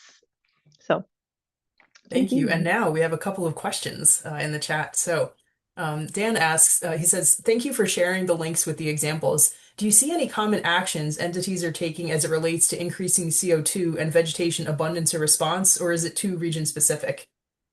Well, I know that's such an interesting climate change impact. I think how I see it playing out more often, and it becomes most prioritized, is through invasive species treatment. It's saying, well, if we're going to have a longer growing season, if the conditions will be ripe for faster growth, more growth, we're going to probably see it in the maybe some of the members of our beings in our little plant community take that on faster, are those invasive species. So you start seeing changes in actually our goal and objective sets, away from saying eradication and away from saying that we will remove all invasive species, but really reconciling with the possibility that some are going to persist regardless of what we do. I would say that's a huge shift, and something that we actually ask people to be more intentional about when they bring invasive species management projects to us as well. That's really framing the reality. And yes, sometimes it is region specific. I would say it's also very specific to the site. So what it is that you're dealing with, if you are in a system that can take advantage of that type of climate impact, you're going to see it, whether you like it or not, I should say. Nice, thank you. And Ryan shared a link to a similar tool for coastal ecosystems, which have a whole other, are also extremely dynamic. So thank you for sharing that. Definitely. I would say we have an adaptation menu for the Great Lakes that can be applied to coastal systems. And also the EPA, many years ago, developed a really cool framework for thinking through vulnerability along sea coastlines. So there's some really cool information. If anyone is interested, I can try to share some additional resources. Awesome, thank you. I'll keep an eyeball out, but for now, everybody, virtual applause, bravo. Thank you so much, Danielle, for this wonderful, wonderful talk and for answering questions and my extra picking your brain. Yeah, thank you so much. Thanks, Amanda, for doing such a good job bringing us together. Oh, yeah, I'll we're be not done. here. We're not done. But yeah, thank you. Okay. So with that, I want to take everybody back a step and remember that we started off today's workshop with Miriam and Jesse sharing pyrosketchology and fire journaling and really like exercising our own sensory situational awareness about fire. And then we got to expand out and understand the new tools with the FEMS viewer with Karen's talk. And then Jay gave us a really concise introduction to a whole variety of smoke tools where science is in progress and in development and can be tailored to you to help address some of your prescribed fire and wildfire management needs. And then we're bringing it back to kind of the management unit level or the property level with thinking about adaptation and climate resiliency through intentionality in planning. So I dropped in the chat the questions that Miriam had shared earlier. And with that, I'd like to transition to our closing pyrosketchology exercise. So Miriam will get spotlighted in just a moment. And then again, at the top of the hour, we're going to transition to open lunch when people can turn on your cameras, turn on your microphones, and have a conversation with all of our presenters. So Miriam, take it away. Thank you. So I actually wanted this to be a little more discussion. And you're free to either use the text or raise your hand or somehow add input. But I had those questions, and really, you don't have to follow my prompts that I added specifically. But what I was trying to do is frame thinking. Journaling is a thinking process. It is taking observations, and you can certainly journal lectures and journal other things. That's oftentimes called sketchnoting, but it's still a thinking process.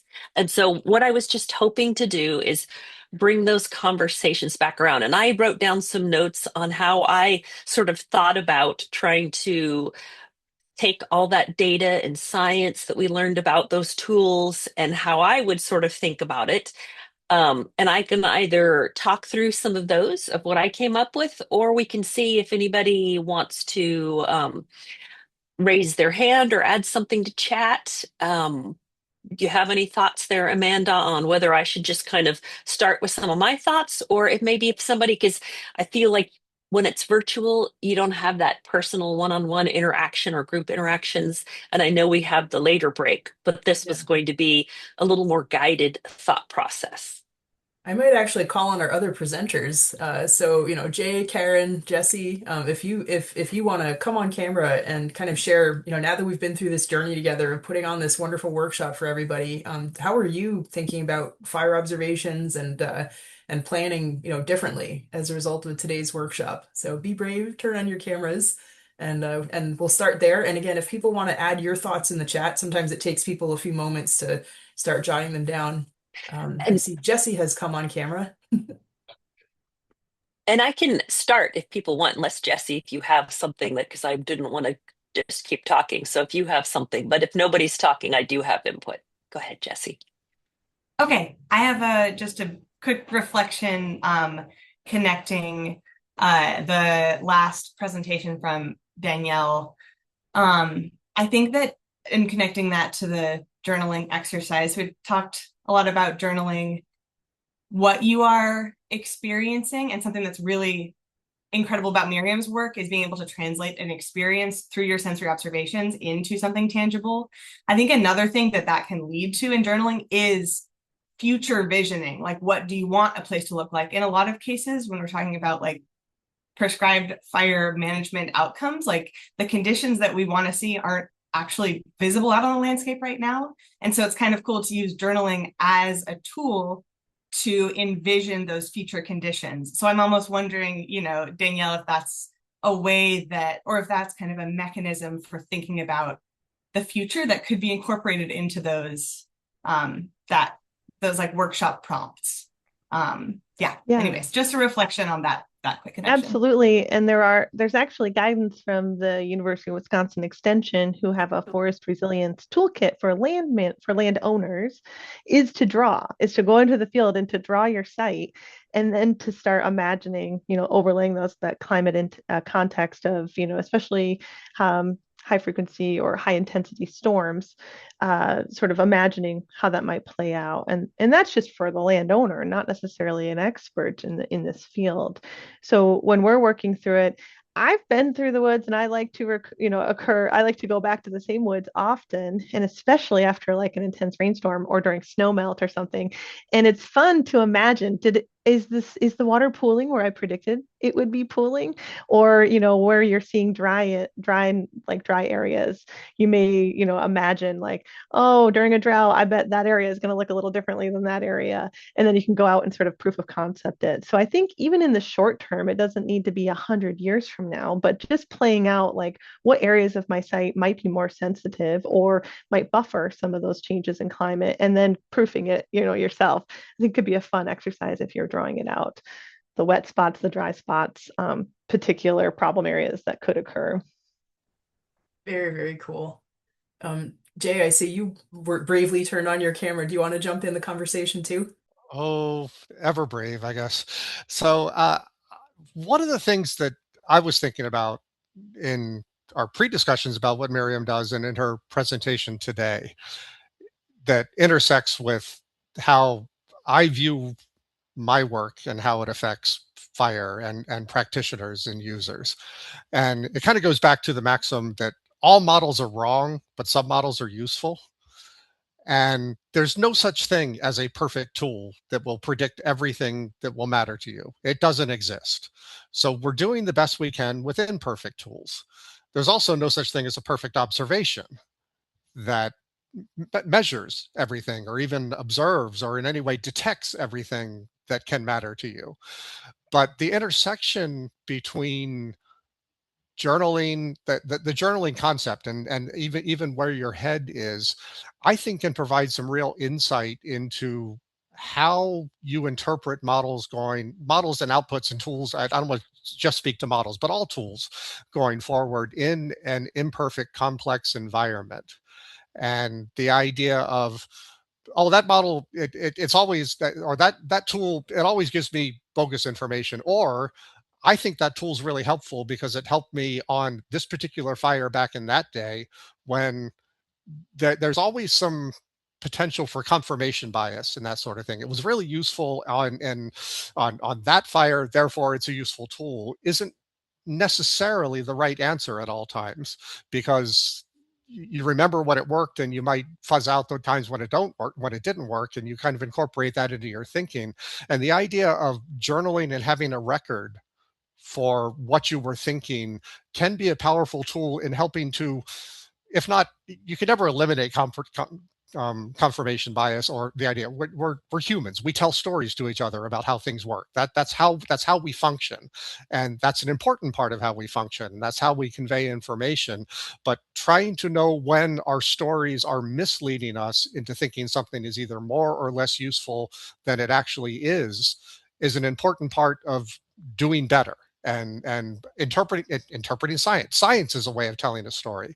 It's a story that arguably is designed to be more repeatable than, say, a mythological story or any other given story we might tell. But it's still a story. At the base level, all of this is how we interpret the world around us using the tools at our disposal. And I think that there are gains to be made, and even almost philosophical or conceptual ideas of applying all of these tools side by side with each other for conceptualizing, internalizing, and figuring out how best to apply information going forward. That I think it speaks to our strengths of how we think and do things to be able to do all of this. We shouldn't discount the importance of storytelling because we're trying to be scientific. That's not the way we should think. We should be trying to incorporate all of this into sort of a mental model for how we do things. So that's one of my takeaways from what we've been talking about here. Yeah, thank you, Jay. I want to, Karen, I want to invite you to turn your camera on and just jump in as well. And then Miriam, please go ahead. Yeah, so this relates to what Jay was just talking about, but also Danielle's presentation. I actually learned about and came into journaling after working for a few years as a climate change adaptation planner before moving back into fire. But part of it was stress and this overwhelming kind of depression. I remember they would offer special counseling for people working in climate change.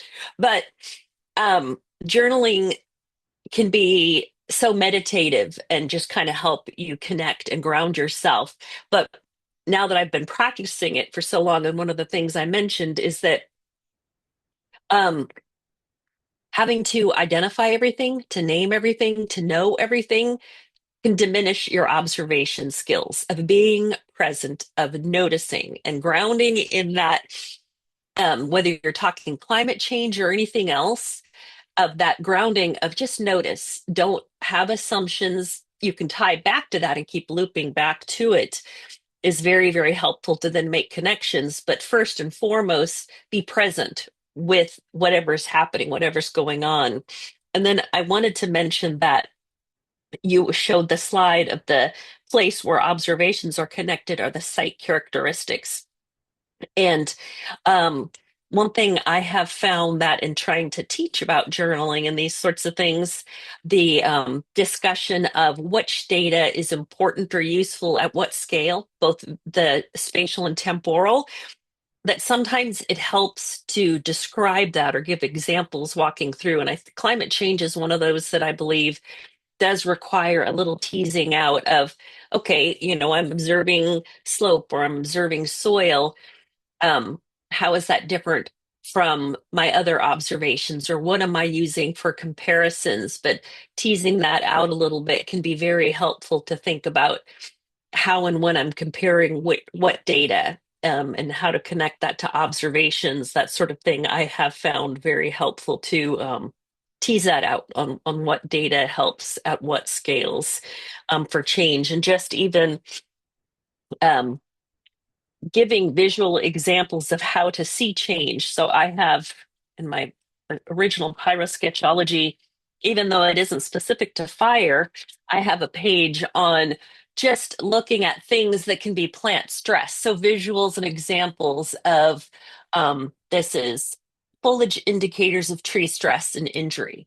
And so it can look like tree scorching from a fire, but it can also be other plant diseases or plant stresses. And so when you can kind of tie in the different types of observations you make, and then it can mean a mix of things. Like your observation, you don't want to be 100 that that's from fire or that's from this. You want to ask questions. You want to frame it as a way of thinking. So I just thought I'd mention that um, a lot of journaling is accepting uncertainty and just noticing and being present. So I thought I'd throw that in there. Really quick, building on the idea of thinking back, a little bit of what's in the chat as well. We had this really an early person who was working with us on adaptation planning, and he is a state forester in Massachusetts, and he came into a very early workshop that we had, and he got it. It almost felt like he got it before we got it, and I think it was because he was at the site in his head as he was moving around. And I would say one of the tactics that came out of his work that really has stuck with me is he became really hooked on this idea of wind. And to Jay's point, we don't have very good models on wind now versus even wind in the future. How is the wind direction going to be changing? What is the level of intensity that we can be expecting? This is a big question in the Great Lakes. But in Massachusetts, he was thinking about those nor'easters. And so he pulled out old maps of damage from like the 1920s and like the big events that we have had, and started to imagine, because he had some wind damage at this site that he was working on, at what direction was the wind coming in, and where was their particular like wind throw. And so then he started to incorporate that into his on-site planning and created almost like a little mini prescription for trees that might experience wind from a certain direction, just because of those past observations and having an understanding of the site so clearly in his head, and thinking about all the different, forest stress that could be, accounting for a dieback over time. So I thought that was it's a very visual example that's always really stuck with me. And also I want that page that you just showed us, Miriam. That was really cool. I need that laminated on my desk. Yeah, thank you. Because we were 1 minute after the top of the hour, and I know some people might need to sneak away and do other things, I want to just pause because, it's so hard to pause this great discussion. And once again, formally thank all of our speakers. Thank you so much for this really wonderful integrated workshop discussion. Everybody out there, virtual applause, whatever emojis you want to send up through Zoom. This is fantastic. I enjoyed it so much. We had a lot of engagement throughout the session. Bravo, everybody. And with that, Michael, if you want to enable people to turn on their cameras and unmute themselves, we had a question and comment come into the chat, and I also want to give Karen a chance to say something if you'd like to talk. But we'll continue the discussion, and if you're out there in the audience and you want to ask a question or say something directly, then please put your hand up if you can figure out how to do that in Zoom. If not, just interrupt me and speak out, and we will continue the discussion. So let me first turn to Karen, and then I'll go to a question that came in the chat. So Karen, any thoughts as you're reflecting on all this? So for me, I don't journal very often. So with Miriam, both when we did the pre-presentation conversations and today, like I just started, it's hard to see it, but I just started kind of journaling briefly here, talking about pyrosketchology and just kind of the air smoke combination and stuff like that. So totally adding into some of my thoughts and creativity side, which I kind of lack anyways. But I think it just ties in with all those tools that we have. It's another one of those pieces of tools to help define like what we are actually seeing on the ground, and like being in tune, just like Miriam had just said, being in tune with the present and that moment in time, which is pretty cool. That's kind of my gist of it. Nice, very nice. And again, folks out there, please feel free to raise your hand, unmute, just jump in. Ryan had a comment in question. So his comment was that I'm thinking about how many thoughts I have throughout the day or when I'm walking through a site and being too busy and not having the time to revisit them, like with a journal. As Miriam just said, journaling can be therapeutic and help understand your thinking and emotions.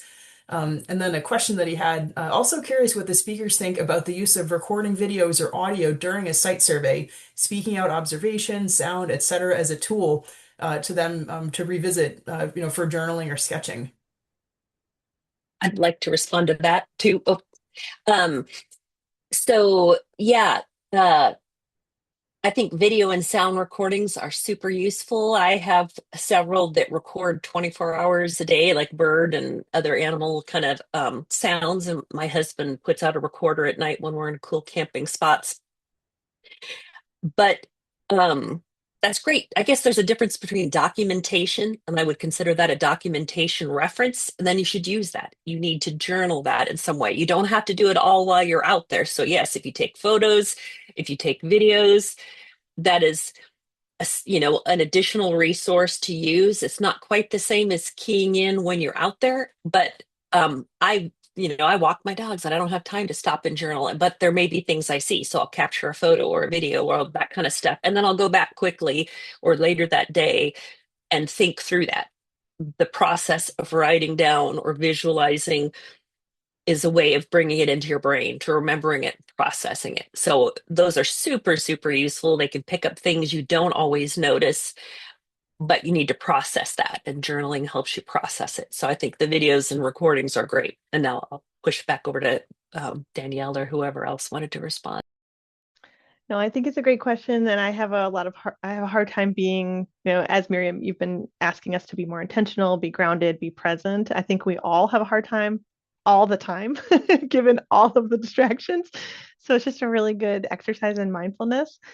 And now I'll share the experience that I recently learned at Amanda. There's a person in the Northeast, a forester, who has been talking about using AI as a way to help organize thoughts. And in their own small business as a consulting forester, they were also having a hard time. So they record themselves in the field, and then they'll upload it as part of the site record, and then ask ChatGPT to summarize some of the main thoughts and then call back to that in a formatted procedure, down the road. So it's something that he pays to do. I'm not advocating for AI. It has a whole lot of other problems associated to it, but I think that that's an interesting way to have technology, to be able to be present, and then have technology help us bring those thoughts to the forefront. If we were, wanting to incorporate them into a journaling exercise. It might be too automated though. Thank you. Again, folks out there, feel free to raise your hand, unmute, and interrupt. Yeah, we're gonna keep on this conversation, but we certainly invite more participation. That's the one disadvantage of being on Zoom, is we can't just like see you wave your hand unless you turn your camera on. So anybody? And I'll also mention that if anybody has they would kind of like to journal something, but they don't know what approach they might take, I'm happy to brainstorm that. We can brainstorm, I want to do, a little more, what ideas would you have? How might you visualize it? You showed the one example of foliage indicators. So please feel free to if I want to journal or I would like to think more about certain things, what might you look at or how might you journal it? Please ask those questions.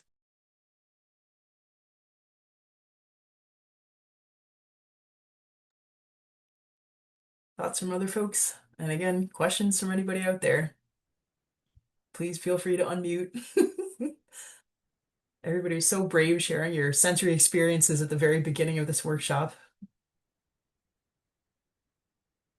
I don't know if it's Ryan here. I have to actually get going, but I just wanted to thank you all for having this really interesting, valuable workshop today, and having this option for those of us who weren't able to attend the field trip. So it's been really great, and thanks again. Yeah, thank you so much, and thanks for participating and for your questions and comments. It's really great to have your feedback. Yeah, my pleasure. See some of you tomorrow, I guess. Nice.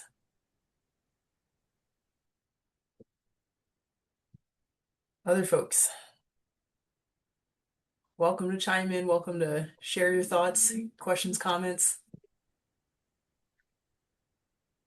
I'll keep talking while we wait for other things. I'll mention when I was listening to the other presenters, one thing I try to do from a journaling perspective, and I think Jay already kind of mentioned this, was um, how you can think about the data that's used and how useful it might be for you, but just also how they present and organize information. I frequently look at what color coding people are using, and I personalize that sort of thing. I'll see how they're using it and see how it resonates. But if it kind of doesn't work for the way I think or how I might rank something or prioritize changing risks or hazards, I'll often switch that around. Even graphs, for example, um, the rain precip graphs. I actually, for myself, to because I want to differentiate it from the other visuals, I flip my graph upside down because I like to think about it as water that, comes into the system. And so I visualize it as the blue, and I'll have, it'll be like the ground, and then the precip is that. And then I could add snow as a top layer if I wanted to compare precip from snow or other, but I like to layer things. And so just visually thinking about, is that too confusing? Is that too many layers of data together? How might you understand it better? Would you strip out some of the information? Would you make some black and white and one in color? Would you change the color? So I look through these tools and think about how easily my brain absorbs it or how much I'm challenged and what I might do myself to make it easier. And I also try to see what are the experts saying is the most important data, or what are they really gaining? And I heard like vapor pressure deficit mentioned in several presentations, but you don't often see that. And so how might you build those in more? How might you emphasize the data you continue to see being really important? I will mention if I can't use it on a mobile device, I don't use it. I'm retired and so rarely bring out a laptop. But yeah, so those are kind of when I'm looking at tools and exploring them. I'm looking at how easy I can interpret it and go through the exercise and use that to help me then think about how I might incorporate different ways of visualizing. Wonderful, thank you. Kara has her hand up and turned her camera on. Go for it, Kara. Miriam, it's good to see you again. Hey, I'm curious, when I'm looking at your journaling, it looks like you're nailing it on the first go. But I'm sort of curious, how many iterations do you go through? And I'm sure it's changed over time, but like speaking to a bunch of possible novices in the room, like how many iterations should we expect to go through before we're like, oh yeah, I'm starting to see the thing that I'm wanting to communicate? Yeah, great question. So I think one of the things that people get confused on, in at least in my books or some of my examples, I do science illustration. And so those visuals are illustration. That takes a lot of effort. It takes brainstorming, takes, quite a bit of work to build up to it to create those visuals. And I share that to communicate information. That's not how I journal and think. And so my journaling, especially my handwriting, is terribly messy. And I will typically have pages and pages or separate workbooks. Like, that's just me trying to think through concepts and writing quick notes. I'm just capturing everything I can physically in my journal. And then I'll typically have um, summary pages at the end of all my thinking where I wrap it up. So I might add some photos and notes and more polished. And then I'll also create tables, the weather tables and things that I create I'll create these in the morning before, and then I'll add my data. And then I have this template set up where I know I want a map here and I want some sort of data here, and then I can add sketches while I go or put photos in if I run out of time. So I assemble a format before I go out and then fill it in. And I'll typically use, but I still will have pages and pages of things that people won't be able to understand because it's my sloppy in the field sketching of people aren't going to know what that is really, but that's me thinking. So, yes, it's a process. This is your process. And some people that nature journal don't even want to share it because they feel like it's too sloppy, and that's fine. That's great. And sometimes you'll just share a couple of photos, but my thinking is sloppy and quick, and then I summarize it, and that's part of my processing it. At the end of the day or the end of the week, I can go and take all the stuff I had and think through it visually. So there's stuff you capture while you're out there, and then there's stuff you revisit and add to. So I don't touch things up until later. I'll have a small amount of supplies in the field and then touch it up later on. Awesome. Thank you. I don't know I'm if just Jen, gonna, oh, go ahead, Jay. Sorry, go ahead. Oh, no, Kara, go ahead. Finish that up. I'm tangenting off or circling back. Okay. Well, I was actually like, this may or may not pertain to you, Jay, as well. Jay and I are coworkers, by the way. I have a physics background, right? So when I think about drawing things, I think about simplifying them. And we've had a lot of training in the simplification of it. So one of the things that's really striking, I don't know if I'm just gonna like hold up this ridiculous picture that I drew. Here is ground and stems and trees and some fires the shape of fire picks or like guitar picks, basically. This was something I did like 2 weeks ago when I was thinking about an idea. Could you hold it And up again? yeah, you hold it up again? Yeah, absolutely. Right. And so like what's cracking me up is like my drawings are more on like the XKCD side of things, but that's okay, right? It's like trying to just communicate the bits and pieces. So I felt like sharing that only because if anybody else out there is like, oh my God, I'm not that good of an artist. Well, me neither, but it's kind of fun to help me organize my thoughts. That's all I was going to share. thank you. Yeah, it's a thinking process. And it's a misconception that you're born with artistic creative skills. I grew up thinking that, and everybody talking that you're kind of, you're born as an artist or that sort of thing. But as I've been a nature journaler, I have, known people that felt they had no artistic skill at all, and but they still just did it. They just threw stuff out there. And it was amazing how much better they were at capturing visual information with practice. It is thinking and it is practice, just like anything else. It's a skill. And Jessie and I have very different styles. I don't know if she's very neat and organized. She'll be out in the field and I'll see her stuff and I just kind of want to shake my head like I don't even want to show what I just did because nobody could understand it. I will have to polish it a little bit. But everybody kind of processes and thinks differently. I would say, speaking to the question earlier about like what kind of prep work do you do? So there's like during the experience of observing, and then there's that synthesis afterwards.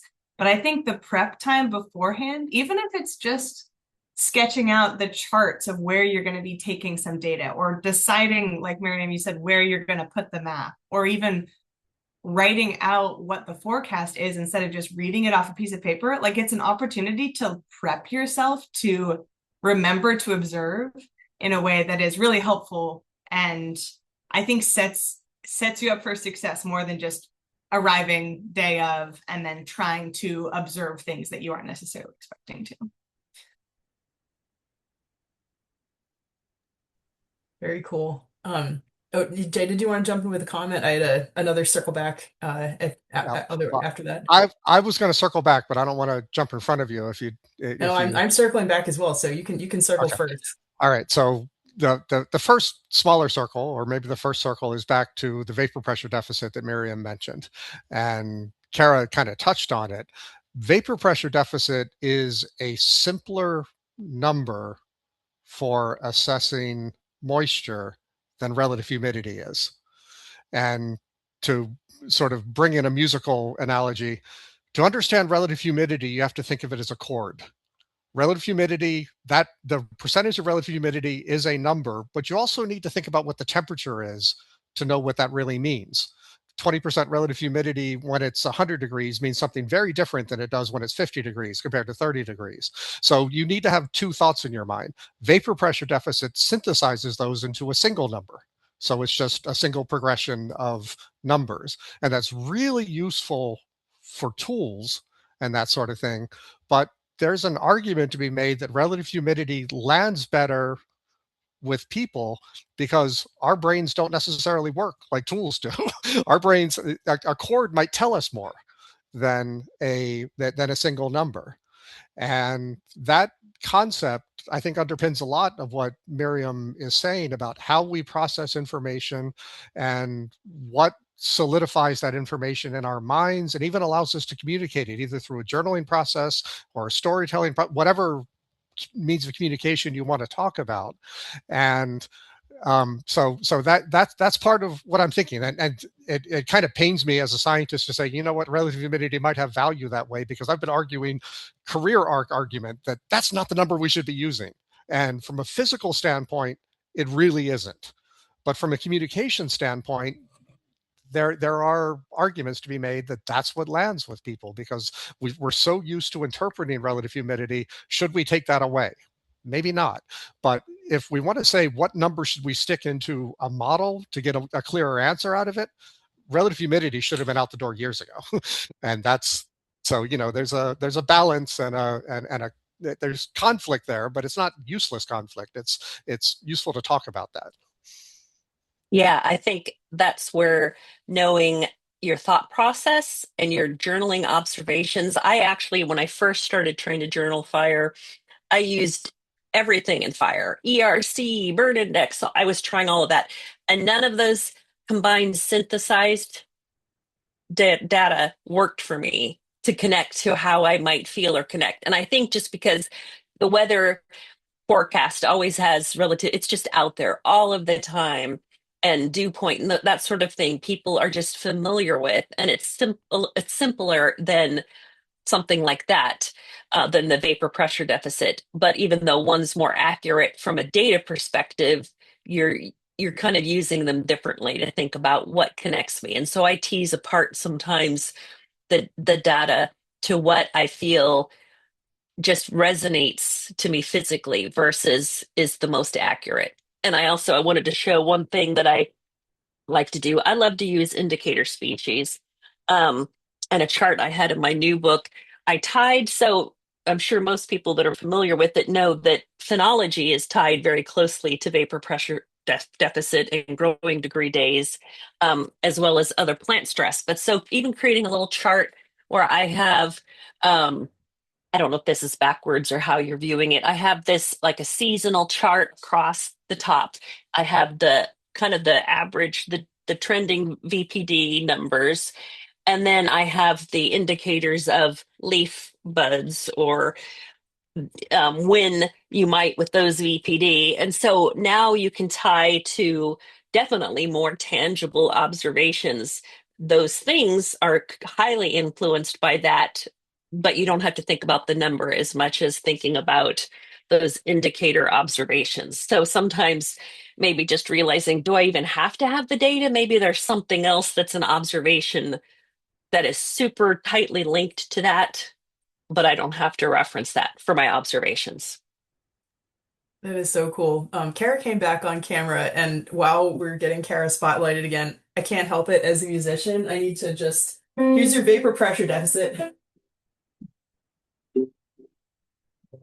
There's your vapor pressure deficit chord, Jay. Thank you for that analogy. Okay, Kara, go ahead. I have Oh, a I deeper was analogy for that Kara could speak to as well, because she knows it better than I do, but maybe we'll get to it. Maybe we well, what I was just thinking is I was thinking about what both Jay was saying and what Miriam was pointing out. Um, So as we start like on the science perspective or even on an observation perspective, as we start to think about VPD above the ground, not near us, and the change with height. Some things we can observe as a change with height by looking at other things, right? Like we can look at clouds, we can look at the progression of smoke, but then there's some stuff that is not visible and it's not tangible.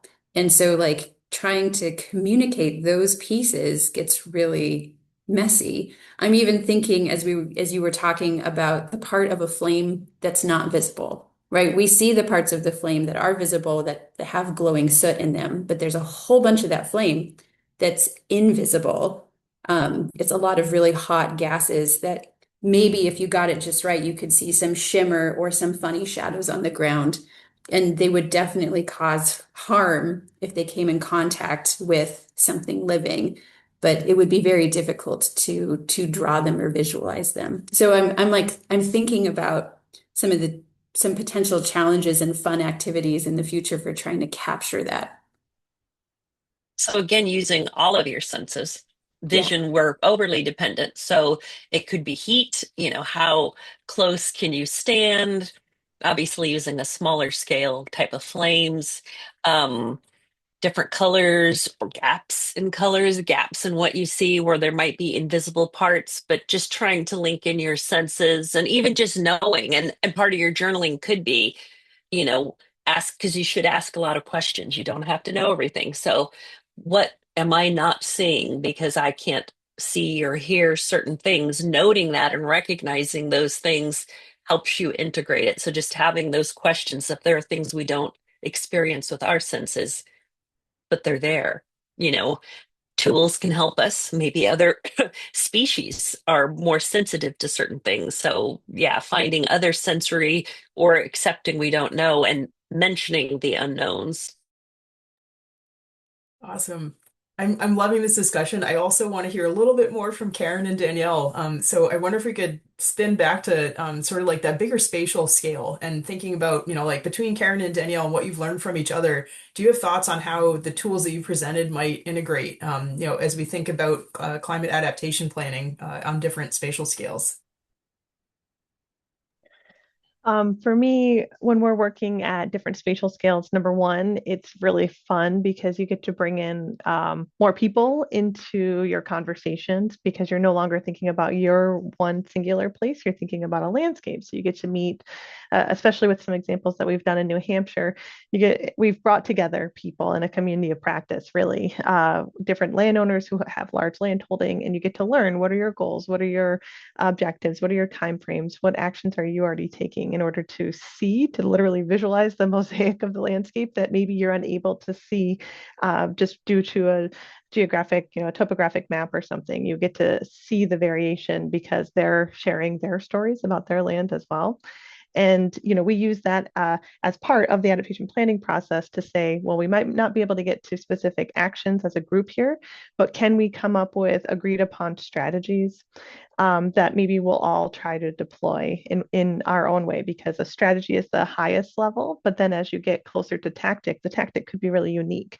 So maybe it's addressing invasive species, maybe it's addressing flooding concerns, but how you do that on your landscape could be a little, unique to your own goals, capacity, et cetera. But yeah, so we've done that in New Hampshire, and it was really fulfilling. We actually split up New Hampshire into southern New Hampshire and northern New Hampshire by way of a great partnership with the Nature Conservancy, and it has provided all of a sudden tensions. They dial right down because you might have an idea of what someone's doing on their property, but then when you get to speak with them, everything dissolves, and you really understand why they're taking the actions that they're taking, and you can start to see that mosaic play out in real time and in a partnership way and less against each other. Thanks. Karen?